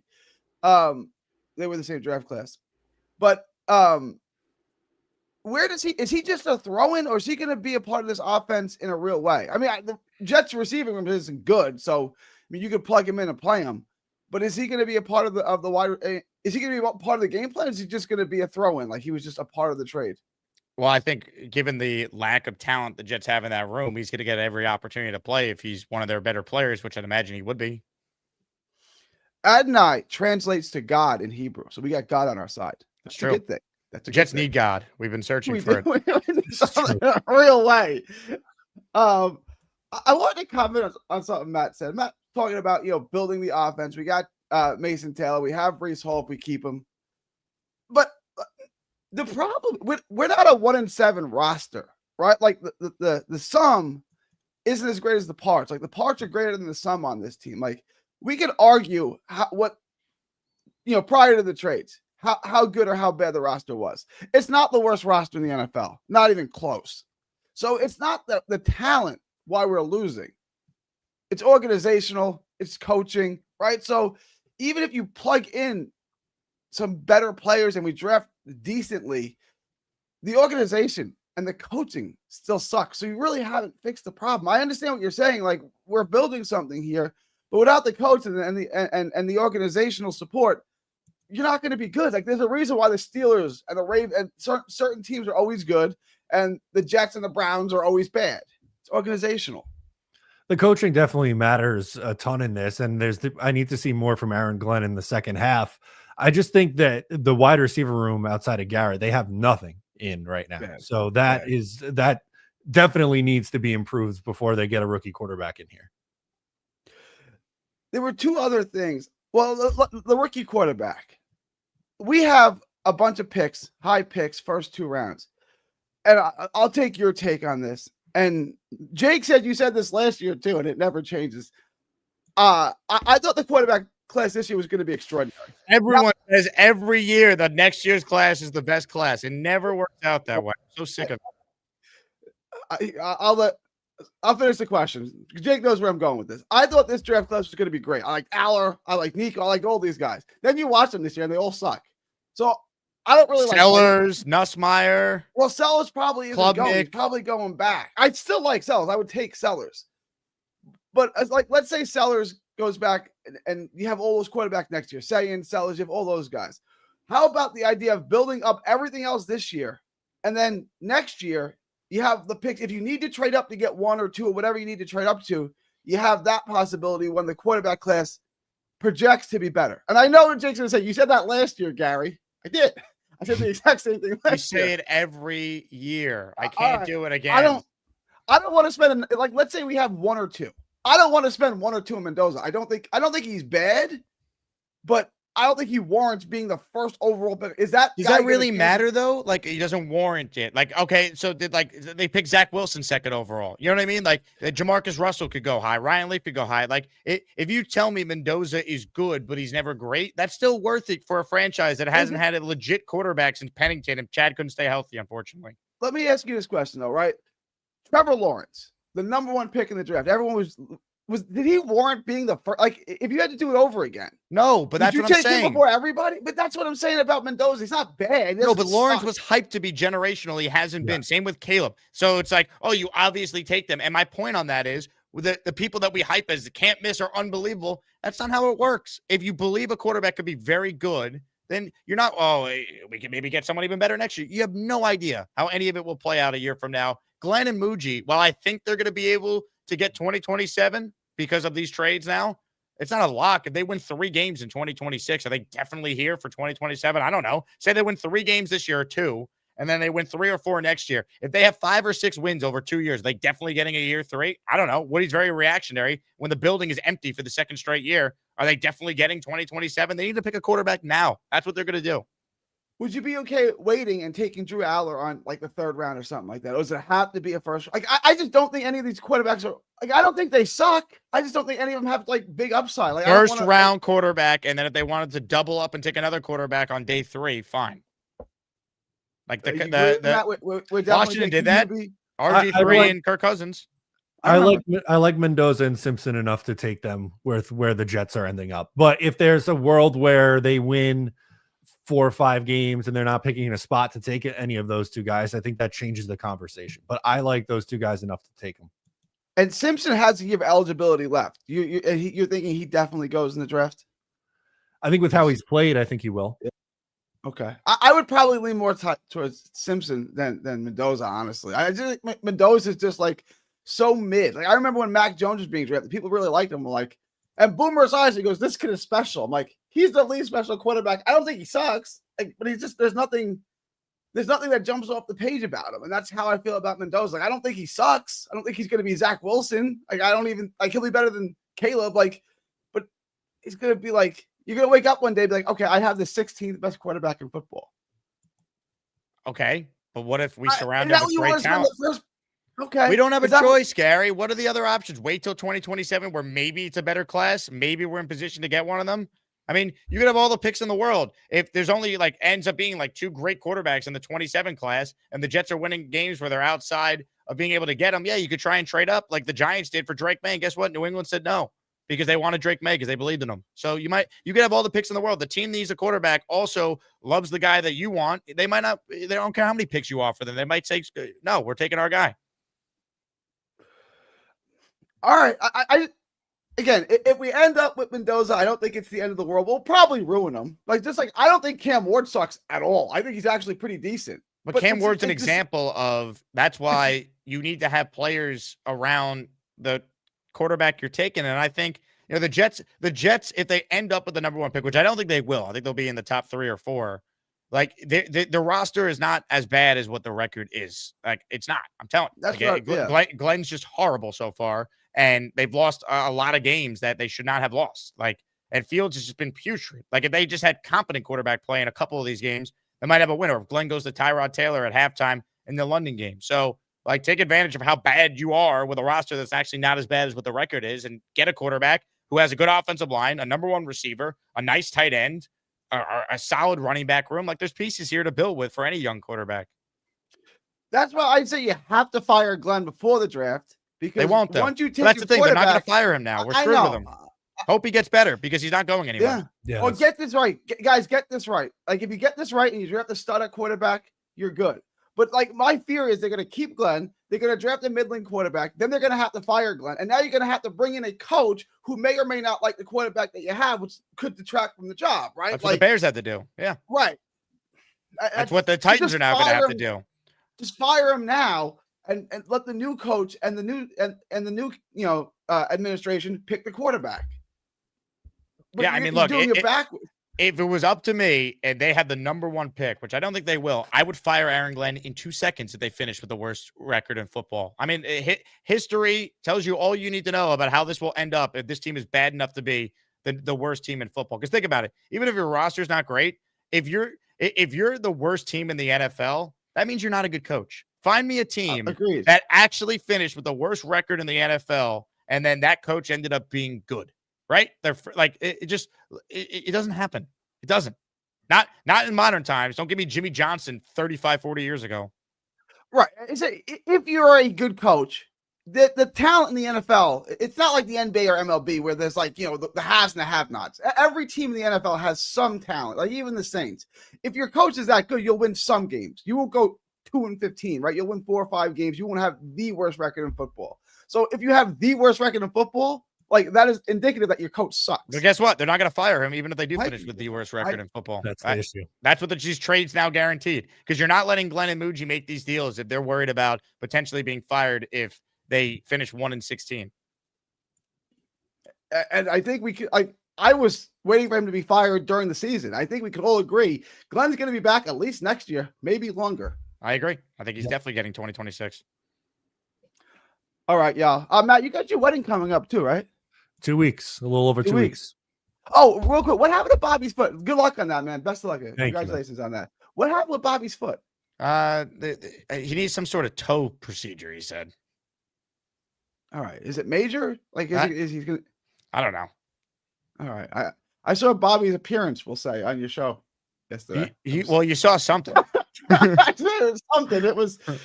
I'm still not sure what exactly it is. I've studied the tape a lot. Can't figure it out. I'm gonna have to go back and watch this. I'll send you the clip. No, Matt. If you get an opportunity to watch it, don't. I'll just leave it. That bad? Okay. Well, I don't know what it is, so it could be anything. Okay. All right, y'all. I appreciate y'all. Ladies and gentlemen, Gary 3D Boxing. Matt, you're the man. Appreciate you helping out as always. Absolutely. Thanks for having me, Jake. Matt O'Leary, NY on YouTube. Make sure you guys go subscribe to Matt's channel. Does a great job covering the Jets each and every day. Both coordinators spoke. I really am curious what Engstrand said fully about the quarterback situation, right? Because Glenn has still refused to name a starter. I think we all agree it's going to be Fields. But they haven't said it. Also, I want to figure out how they're going to incorporate Mitchell and Mechie into the offense, because if you're watching these games, you'd like to see them get an opportunity to showcase themselves, because if they could give you something that helps you going forward, right? Maybe you need to, and you're going to need a wide receiver too, no matter what. Like, I'd be shocked if AD Mitchell is so good. It's like, we have him and Garrett now, we're set. But could it be your number 3 next year and save you money there, right? Under team control. And then you have extra picks to improve your depth on your O-line or rebuild linebacker. And so, you know what I mean? Like, if you could find something now with these guys that are here over the next 9 games, it helps you going forward because they're cost control players. So that's what I want to see. We will get back to your super chats momentarily and certainly your calls, but let's listen into a little bit of Tanner Engstrand, who just spoke and wrapped up his presser a little while ago. How we all doing? That's good to be back in the saddle this week after the bye week. It was really nice for the team to head into the bye week with that, coming off that win against Cincinnati. That was a really good thing for us to get that taste of victory right before the bye week. I know we talked the last time we were here about finishing a game, and we had an opportunity to do that, and the guys went out and performed on both sides of the ball, not just offense, but on defense, coming up with the win there to get that stop. Right now our focus is on Cleveland. This is another tough defense. They're ranked high in in a lot of defensive categories, obviously led by number 95, Myles Garrett, who is he's an issue in and of himself, as we all know. So we'll have to have a good plan for that. But we're looking forward to that challenge, of course, as always. Got a couple of new players in the building with Adonai Mitchell and John Mechie, and we're getting to know those guys, and we're all working diligently to get those guys up to speed as much as possible, each at their own pace, and they'll be ready when they're ready. But we're excited to have those players in the building. They add some good versatility and some new talent to the room, and we're excited about those guys. With that, we'll take any questions. What can you say about those guys individually in terms of what kind of receivers again? Yeah, again, I know AG and Mooj have touched on those guys previously, but like Adonai, really like his size and his speed and his physical traits. Just even going back to college in his days, I know he's at Texas and Georgia, so he did a lot of good things. Remember looking at him and evaluating him coming out, and we were high on him as well. So really like his skill set. And then Mechie, just going back a few years, even further than that, and you just watch some of the tape, and just a versatile player that has a lot of different things that you really like with reliability. He can get in and out of breaks, and he's got some good speed, and just those things where he can fit into several different spots that you like on the roster. So we're really excited about those guys. How can you bottle up what Justin did against the Bengals and then kind of carry that throughout the rest of the year? Yeah, it was really incredible. Honestly, it was really incredible. And I told him, just how proud I was of him, of how he handled everything, just, going and getting us into that win, and things go on, and yeah, he's just a resilient player and just a resilient person, and he's just somebody that you love to be around, and we're just so excited to keep building on what we have right now, if that makes sense, Brees told us that he came to you guys and said, give me the ball 20, 25 times and stuff like that. I mean, when you see him produce like that, sure. How much easier is it for you and the offense to get rolling? Yeah, what's really easy, or not, I shouldn't say easy because nothing's really easy, but when you do get production like that, it's a little bit, it's relieving, as a play caller, just personally, and you see the ball all of a sudden it's hitting for 6-7 yards of carry. It's like, why don't we just do that again? So it makes it easier for me as a play caller. And then when those runs are hitting and the O-line's blocking and he's hitting the holes, obviously Isaiah did a great job too. It opens up that pass game down the field where then we go make the plays in the pass game, and now they kind of have to play both sides of the equation instead of just hunkering down on one facet of the offense. He's not going to get 3 touchdowns in the fourth quarter every game, we know that. But what did he show you? Yeah, he just showed his toughness, his mental toughness to stay with it. I mean, it wasn't like all perfect in the first half, but we just kept going, and he kept pushing and stay the course. Didn't really try to do more than his job was. It just it just kind of finally cracked, and all of a sudden we got some big ones there in the fourth quarter, and it was awesome to see him get in the end zone. And then obviously with the pass at the end of the game was pretty sweet. Justin looks so much more decisive in the pocket against Cincinnati than the previous couple of games. Like the rhythm, the timing just all didn't seem to be clicking. What was happening that wasn't in the previous training? I would say it's hard to put just one, put it on one thing, but like I think practice really translated to the game that week, which was really, really good. I mean, you guys have been out there at times at practice, and we've had some really good practices, and the guys have talked about it, is translating our practice to the games, and I thought it really came through there. I thought the support cast was really good. The O-line did a great job. It gave him some time in the pocket to assess and decipher what's going on defense, and he got to the top of his drop. He hitched and let it rip, man. With confidence, and the guys were open and in the right spot. So I think all of that put together was really helpful. Isaiah Davis also had a really impactful game against the Bengals. Yeah. Let's talk about him, what you say from him too as well. Absolutely. Again, another versatile player that is a player that he's deserving of touches. You go into a game and there's 65 plays in a game, and it's like, who's going to get these 65 attempts or these 65 touches? And he's a player that we always have noted as like, okay, he's got to touch the ball. You don't want to say a certain amount of times, but that's a guy that has to get the ball, and he showed just his versatility as well. He can get out in empty and run a shallow cross on a mesh concept and go get 26 yards on a 3rd and 7. Was awesome. And then run through some power, run through some arm tackles in the run game. I thought it was really, really good. How do you manage that when you got both really running backs rolling like that? Yeah, you have to. I mean, there's a little bit of play in the game. Does somebody have a hot hand or not? But it's also a matter of, hey, we know each of these guys needs to get these touches. So there is a little bit of, tinkering with that Nick has to do in the game. And obviously in the game plan, we note some plays. Hey, we want him on this play or we want him on that play for sure. So there's Tanner Engstrand. I like Engstrand. I feel better about him than I do Wilkes at this point. But let's be real. You finish with 3 wins or less, like both coordinators' jobs aren't safe. It's just kind of how it goes. Comments, questions, super chats. They cut the line. Reminder, we do have a great jersey raffle today. Forget current Jets. How about legendary Jets? These will never go out of style. Joe Namath, Joe Klecko, Curtis Martin, Wayne Corbett, Terrell Rivas, Nick Mangold, and Keyshawn Johnson. We got a super chat here from Frankly, who says not only the contradiction, but basically telling the current players they are an embarrassment doesn't seem like a good thing to say publicly. I'm trying to think about what you're referencing here, frankly. Not only the contradiction, but basically telling the current players they're an embarrassment doesn't seem like a good thing to say publicly. I guess this is referencing Glenn's comments, the backpedal he did.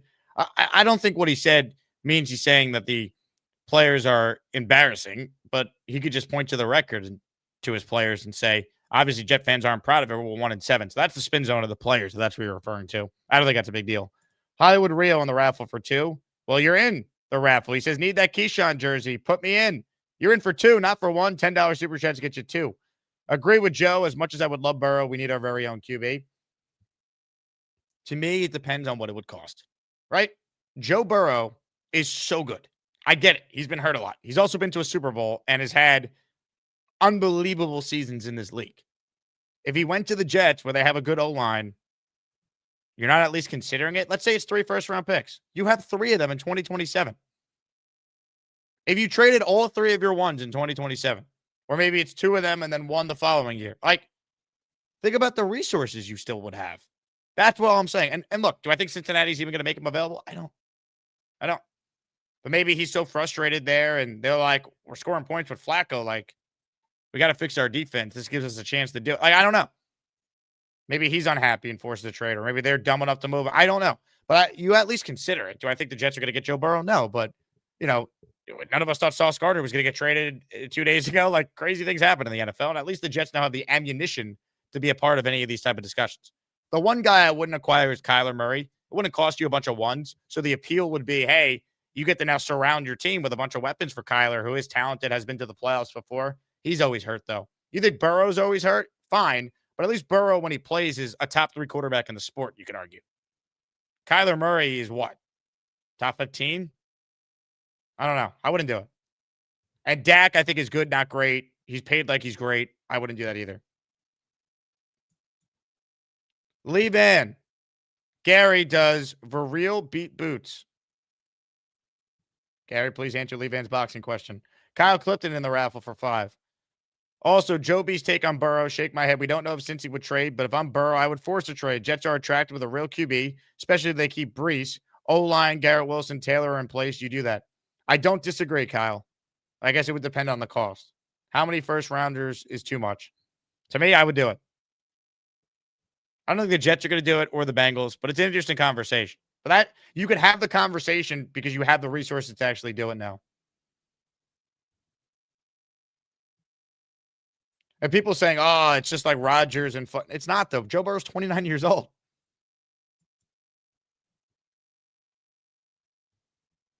Carly Norman in the raffle for 2. At the end of the day, everyone here wants the Jets to win. In this time of turmoil, I think we need Bobby Midnight's junk to unite us all. We don't know what it was yesterday, Carly. Could that have been Bobby Midnight's junk? Maybe. Am I comfortable saying it definitively was his junk? I am not. Fronsky says, Joe Burrow has the skills and demeanor to be perfect for New York. You're not wrong. I think he'd be the biggest star in the city if he won here very quickly.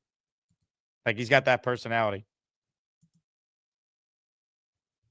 I just don't think it's going to happen. I'll entertain the conversation because what else are we going to talk about over these next 9 games when the team's 1-7? There's only so many ways we could talk about getting Mechie and Mitchell on the field. And so I'm not against having the talk. I just don't think it's going to happen. Comments, questions, super chats. Beastbreaker writes in, today, bed sheets day, they got washed. Congrats to Beast on washing his bed sheets, everyone. Very happy to hear that, Beast. Tremendous.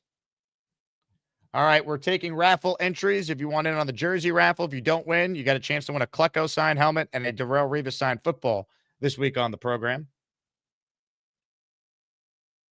Ladies and gentlemen, more of your calls. Jason in Jerusalem is next in this segment. Hello, Jason. Congratulations, Beast. Real big man move there. Amen. Amen. I don't know if you mentioned it, but thoughts and prayers to the Cowboys organization. The loss of Marshawn Nealand, 24 years old. Really that broke sad. right before I started the show. I can't believe that. Did they say what happened yet? He's 24 years old. I haven't heard anything yet.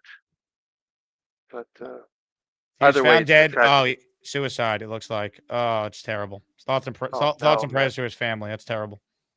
Oh man, if you're struggling and reach out for help. There are plenty of people who are there to help you. Nobody should have to go that route. A few points getting back to the show and football. I don't understand. I understand keeping Brees because the way to develop a quarterback is have a good running game and to see if Fields is good and to have the offensive line gel under a good running back. But if you're benching Quincy, why are you keeping him? You're asking me? I don't know. I'm saying it makes zero sense. I Zero understand you sense. don't bench him till afterwards because it'll diminish his value, but even just a 6-7 pick swap or something like that, do something with it, because it seems like he has zero. He doesn't have a future and he doesn't have a present with the team. Brees at least has a present with the team. So that's my first point. Second point, I just remember Brian Branch when Carolina had an offer of 2 firsts for him, and they turned it down from the Rams, only for a year later sending him to the Giants for a 2. Sometimes if you really need to do the rebuild, you have to do it sooner rather than later, and you lose value by waiting. And I love Sauce, but when you get 2 firsts and you know you're not going anywhere, you do it.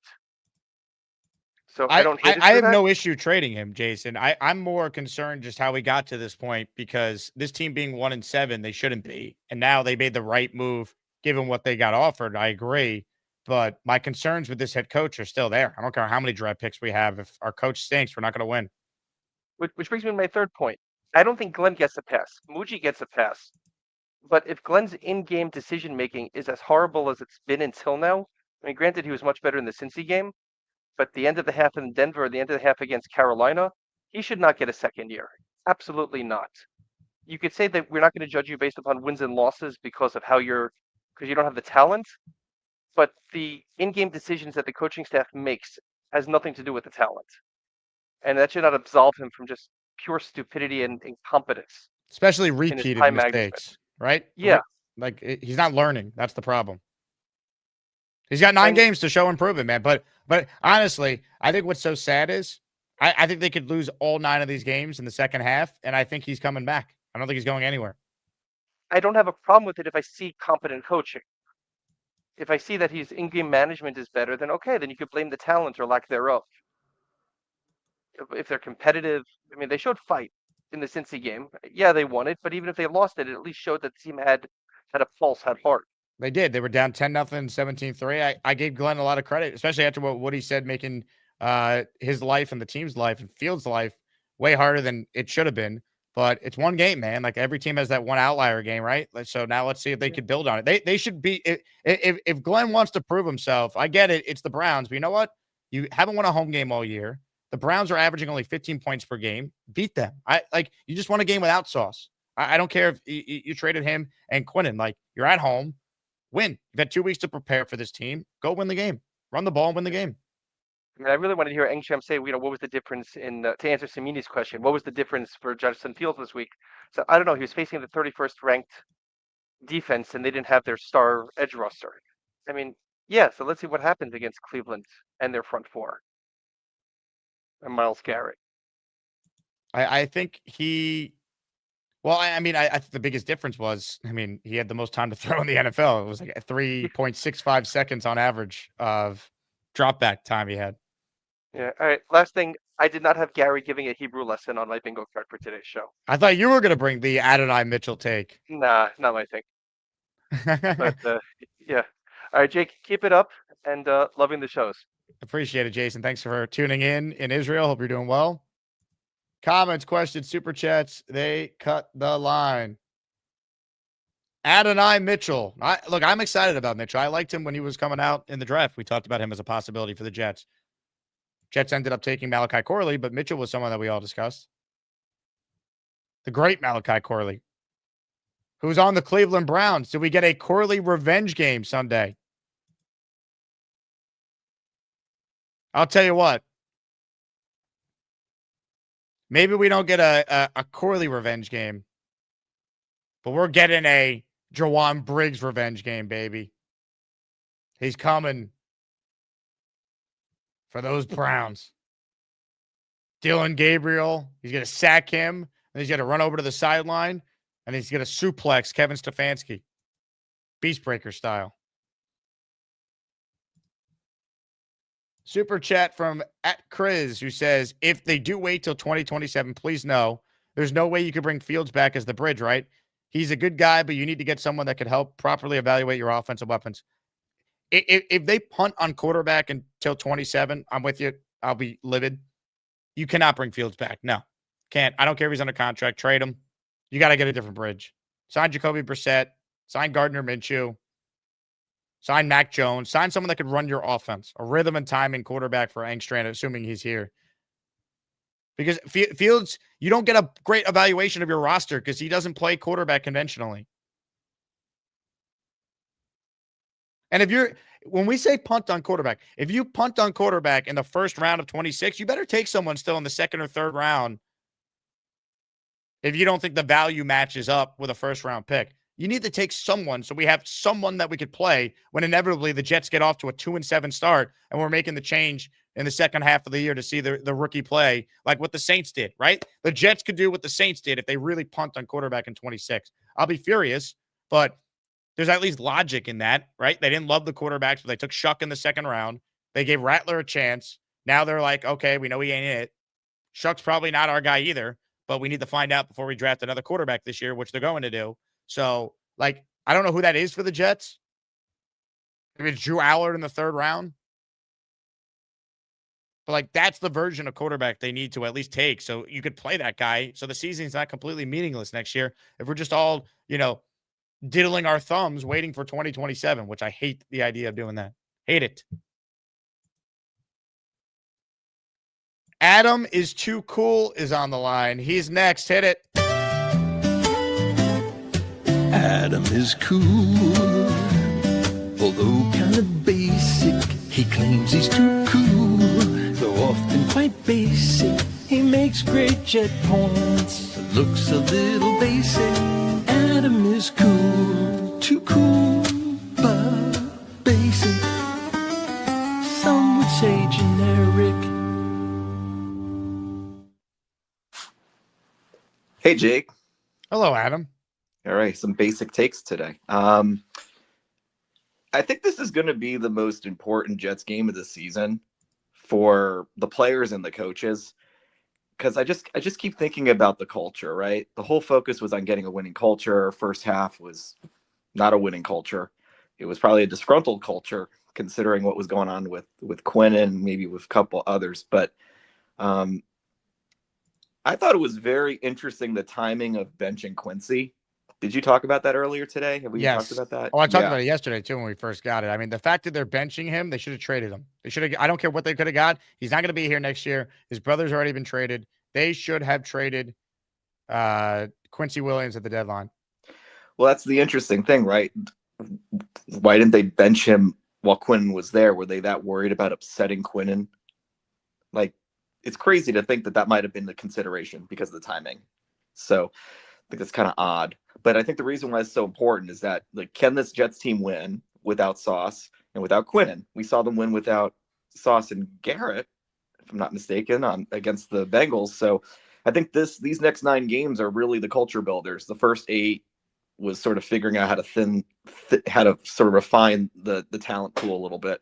I'm still very bullish on the receiving room. I just think we got better. We got objectively better with the talent, and I think that the team's going to be a lot faster at this point on offense. And I hope that the adjustments that Engstrand makes also reflects that. I just don't think we should be seeing Fields hold on to the ball for 5 seconds. Throw it. Take advantage of the burst. Take advantage of the faster players that you have. I mean, we've got Garrett now.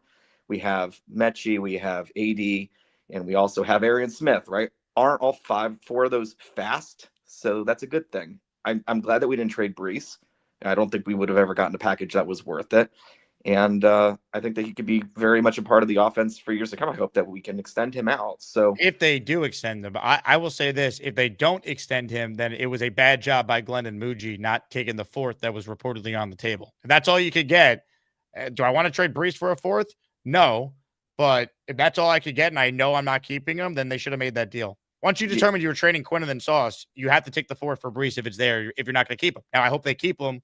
And he's a Jet next year because I think they need him to help the rookie quarterback.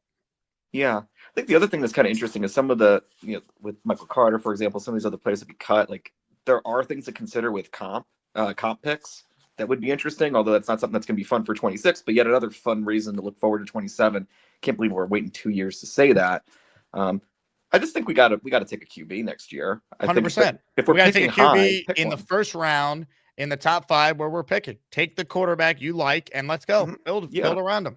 And some people are going to like Mendoza. Some people are going to like Moore. I think that generally one of those 2 would satisfy 80% of this fan base to pick one of those 2. And one of those 2 will be available unless they both stay back, which is possible. But look what happened to Aller, right? Unless these universities are going to offer an insurance package, like, $40 million payout for injury, they're going to go and try and take the money. It's guaranteed money, regardless of what happens to them. So I think like take a QB and, first with the first rounder, the first rounder you have, figure out what you want to do with the late first rounder and the early second rounder that you've got.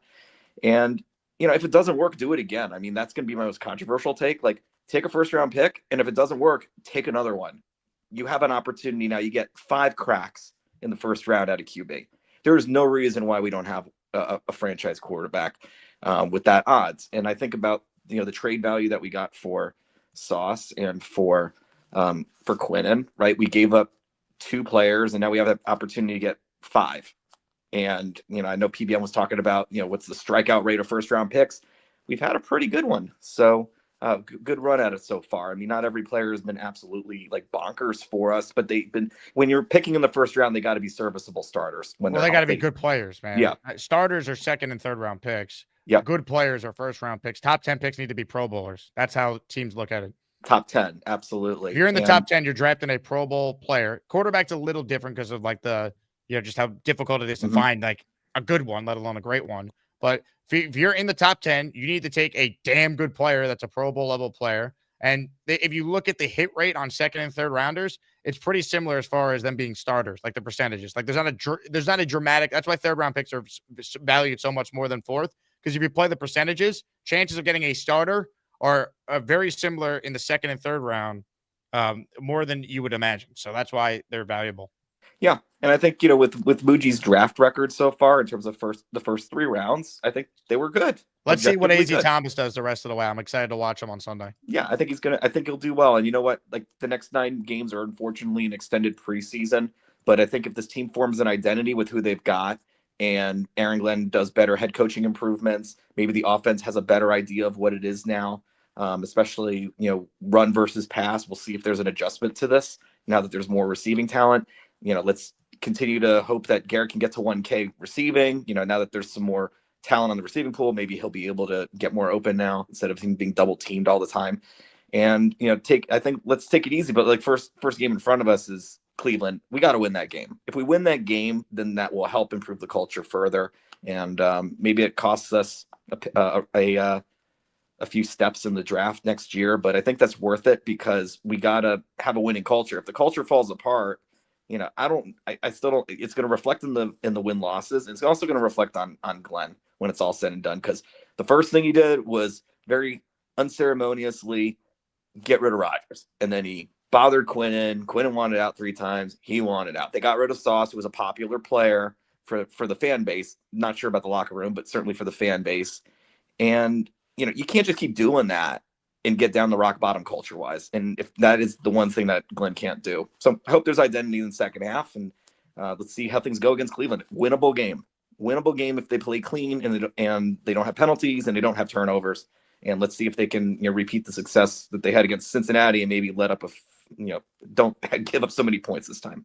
Well said, Adam. Good call. Appreciate it. Last chance here for the raffle. Larry writes in, Jake doesn't understand anything that's happening. Larry, if the Jets lit your house on fire, you would defend it and say, well, maybe they saw something I didn't see. I'm so sick of your just shilling for Aaron Glenn and the Jets. All right? If the Jets pissed in your face, you would say, well, I was thirsty anyway. Just shut up, dude. I'm so sick of your nonsense. All you do is complain about every opinion I have, yet you're here every day. Shut up. Fine. No one's forcing you to be here. Believe me, I'll be fine without you. I don't understand anything that's happening. You just disagree with my opinions because they bother you because, God forbid, I'm not overly positive about a football team that's 1-7, whose head coach is playing games with the media and is now completely backpedaling on everything he said this season was supposed to be. Find a new show. I will not miss you. I will pay you to go away. That'd be awesome. Worth the investment. Anyway, a few calls left. Appreciate everyone not named Larry who's watching the show today. Let's say hello to Doug, who joins us from his chair. Hello, Doug. Jake, how are you doing this morning? I'm fantastic, Doug. How are you? Could be better, could be worse. I think it'd be the most Jets thing ever for us to win on Sunday. I think they might win. Why are we acting like the Browns are the 85 Bears? No, I do think there's a good chance we win. I mean, we were favorites before it, and then the Browns jumped to 2.5. Now it's already back down to 1.5. So I think Dylan Gabriel's not good. I don't know how many people have watched Browns games or seen Browns clips. Dylan Gabriel's bad, bad. So, and yes, their defense is good. There's no denying that. But it would be the most Jets thing after the whole blow up thing. Like, oh my God, we're gonna suck forever. We're gonna suck forever, and then they go win on Sunday. It wouldn't surprise me in the slightest if they won. The Browns stink. The Jets are at home. They still have good players, right? They still. It's 2.5 points. Honestly, I saw the line change, right? So on FanDuel, the Jets were a 1.5 point favorite. Then the trades happened and moved to 2.5. Are Sauce and Quinnen, who Quinnen's having a down year, and Sauce didn't even play in their win this past week, are they worth that type of line movement when the Jets are at home and you typically get 3 points for just being the home team anyway? I don't think so. And in some books, it's already gone back to -1.5. So that tells you how it is. I mean, I don't think either of these teams are good. And obviously, there is a reason why the Jets are a favorite. And I don't think these two players make that big of a change. I really don't. Who on the Browns offense scares you? Really no one. I mean, Jerry Jeudy's a nice player. Judkins is good, but he doesn't scare you because it's okay, Judy's not what he once was. Do they have anyone besides Judy? I mean, as a Rangers fan, I think Malachi Corley is going to go off because whenever someone plays against the Rangers, who used to be on the Rangers, they go off. So I'm just expecting that to happen. Well, that's a Jet thing too, though. I mean, the Jets have faced plenty of former Jets this year. I mean, it started with Rodgers throwing 4 touchdowns in the opener. Yeah, so Malachi Corley might go off, but no one besides. I mean, their tight end's really good. I think what's his name is a really good player, and he always plays great against the Jets too. They have good tight ends, but again, it's still Dylan Gabriel throwing the football to them. He's very not good. That was bad English, but he's not good. Look, neither was Fields though, and any quarterback is capable of having a good game. Zach Wilson had moments where he looked good, so I guess, but the Jets should win. This is what I mean. If Aaron Glenn wants to prove he's not inept, win this game at home on Sunday against a Browns team that's not good. I don't ever expect us to win easily because that can never happen as a Jets. No, but just win. I don't care if they win 13-10. Winning to me shows me something. Win. Yeah, I come out again. You had the bye week. I expect the guys you traded for AD Mitchell and more so Mechie will probably get more reps than Mitchell because you can't expect Mitchell to learn an offense in 5 days. But I wouldn't be shocked if he plays 20 to 30 plays, get him in some go routes and some easy routes to see what he has. And John Mechie, he's been here for what now 2 weeks, so he should be fully understand the offense, not fully, but be able to handle a full game's worth. Will Parkinson said it. A bunch of people said it. There's no reason to play Alan Lazard. There's no reason to play these older guys.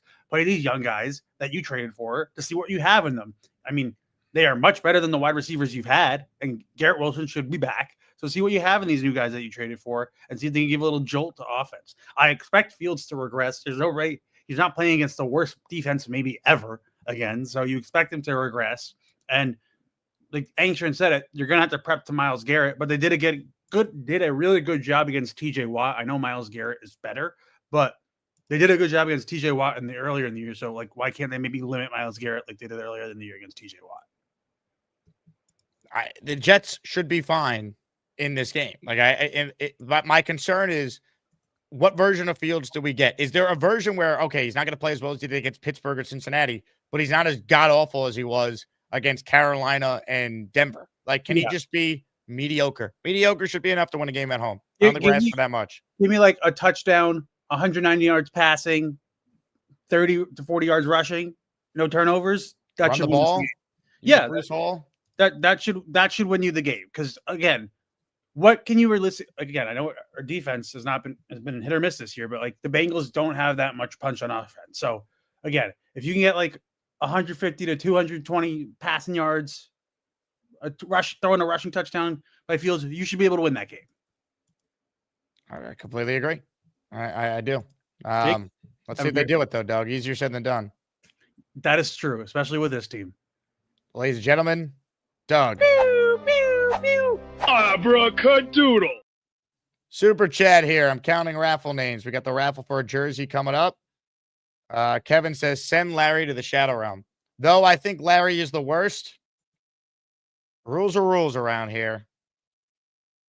It's 10 memberships or $50 super chat to bounty someone. Appreciate you, Kevin. Mark in the raffle for 2. As a Penn State fan, I've seen Aller live 6 times over the past 2 years. He misses open receivers regularly. Can't read the field. No thanks. I don't want him in the first round, Mark. Someone brought up waiting till 2027 for the quarterback, and I said, if you're going to do that, you need to take a quarterback at some point in this draft. And Aller in like the 3rd or 4th round, if he's there, like, okay, fine. Once upon a time, he was thought to be a first rounder, so maybe there's value there. But I don't want him. I want the Jets to take a quarterback this year. I want Mendoza, Moore, Simpson. I haven't started watching these guys in depth as we will eventually, but I like Simpson a lot. I like Mendoza too. I haven't watched enough of Moore yet, so I'm not going to opine on these guys that I haven't watched a ton of. But I don't know, man. We never know. I loved Sam Darnold. Thought he was going to be great. Turned out he was. We just failed him. I thought Zach Wilson was going to be very good. He sucks. It's funny how I'm known as like the Zach Wilson hater when I was very pro Zach and being patient with him. Maybe I'm just honest. Ever think about that, people? Take Pavia. No, I'm not waiting till 27. Stop with the waiting. We're not waiting. All right? We're not doing mock draft season for 2 years.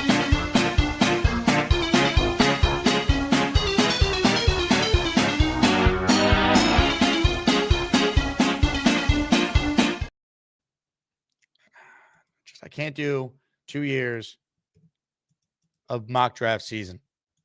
Can't. Jay writes in, Jake, let's wait, man. Jay, look, you had a great run, but we will see you on this afternoon show. See ya. Now look what you've done. No more protection from the Asmaniacs. Had to pull you out of the chat and cast you down with the Sodomites. Some time in here will feel like you've been run over by the lane train. You understand me? You catch my drift? Give them another 24 hours to think about it.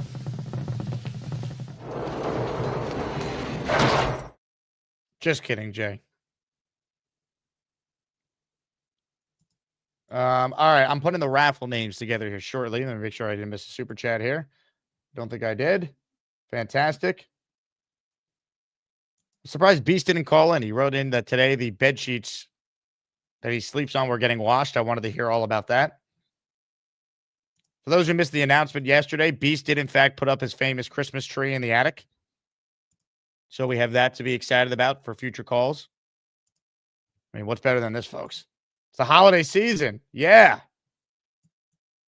Black Gypsy is in the Asmaniac raffle. Mr. Gypsy, thank you. You are in for one with this. This is for you. Mr. Gypsy, thank you. Ladies and gentlemen, right now, though, it is time to spin our wheel of champions. Only one can win a jersey on today's show. Here's the thing, though. I don't know who's going to win it, so we find out all together right now. It's time to announce the winners of the weekly Asmaniac raffle. Let's spin the Jake Asman Show Wheel of Champions and find out which Asmaniac is winning an epic prize. Ladies and gentlemen, you see the Wheel of Champions, and now you hear the dramatic raffle music. Good luck. Again, if you win, you have to email me, asmanjake@gmail.com. Your name, your address, the player whose jersey you want, and the size. Sean says, again, tried to call him, but was denied. You were not even on hold, Sean. Shut up. Shut up. Stop lying to the Asmaniac community. If you called in, I would have put you on. There was no one on hold. You either clicked the wrong link or you didn't click anything. But don't tell me that you were denied. You were not denied anything. I always want you on the show, Sean. How dare you think I'm denying you? Call back this afternoon if you're serious about getting on, and I'll put you on. All right. Good luck to all. Only one can win, and your winner is...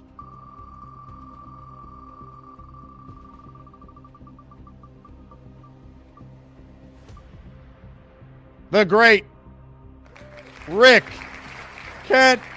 Rick's your winner. He gifted 5 memberships earlier. He's won. Hey, just to prove that we're not denying Sean a chance to get on the show, Sean is on the air. Hello, Sean.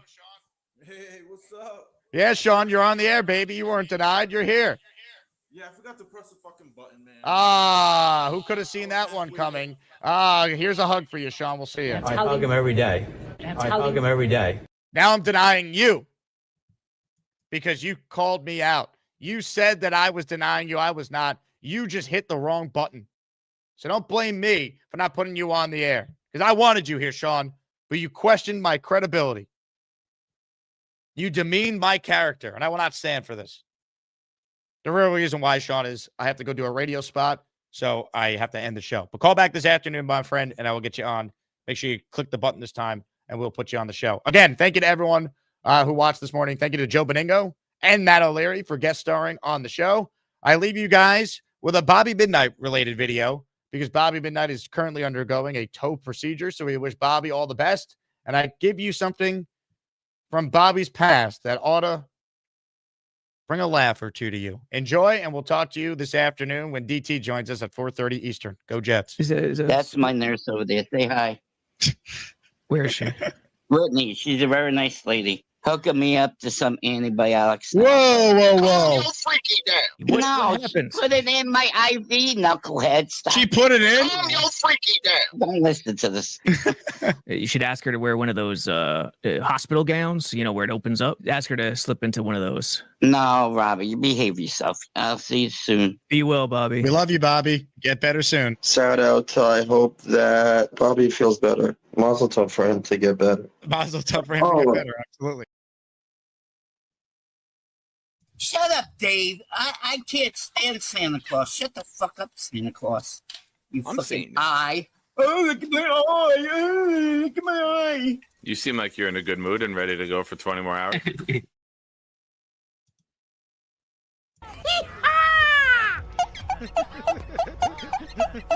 Oh, no. He's dying to come back on the show. Let me get in my chair first. I'm getting pissed off by the heck. I'm trying to get into my damn chair, dummy. There's my orange chair I'm going to sit in. All right, dear God, let this chair hold. Hey, shut up. I've been sitting in the...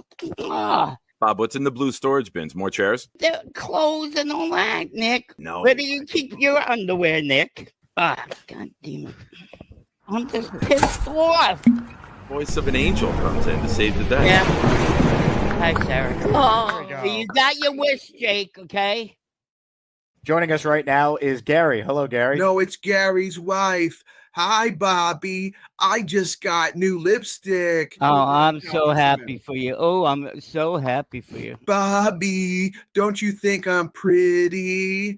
I know Sarah's pretty, but you love me too, right? Okay, let's get back to Jake. Oh, we're done with this. This is creepy. You want to see creepy? That's my husband. Creepy. Jake, why you do this to us? Man, this is like embarrassing. Don't be embarrassed. I mean, being embarrassed is waking up next to boxing gloves every morning. No, I'm just saying.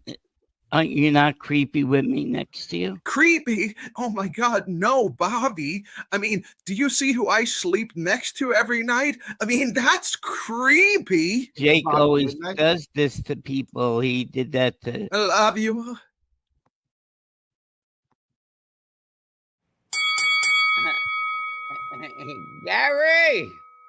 Gary, What's up? You're on for like 2 minutes. You didn't hear that?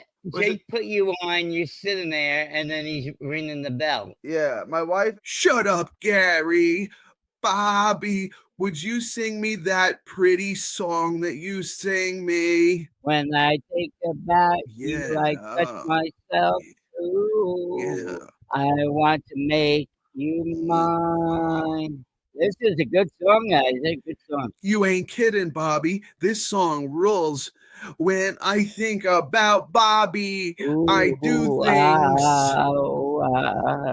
How did I do? Bobby, that was amazing. Weedle beetle, deedle deedle, beedle deedle. I'm gonna get gonorrhea and kiss on the cheek. Yeah. Oh, I got gonorrhea. Oh my God, I got gonorrhea. Cheeks, my cheeks. Gonorrhea. You have to have sex to have gonorrhea.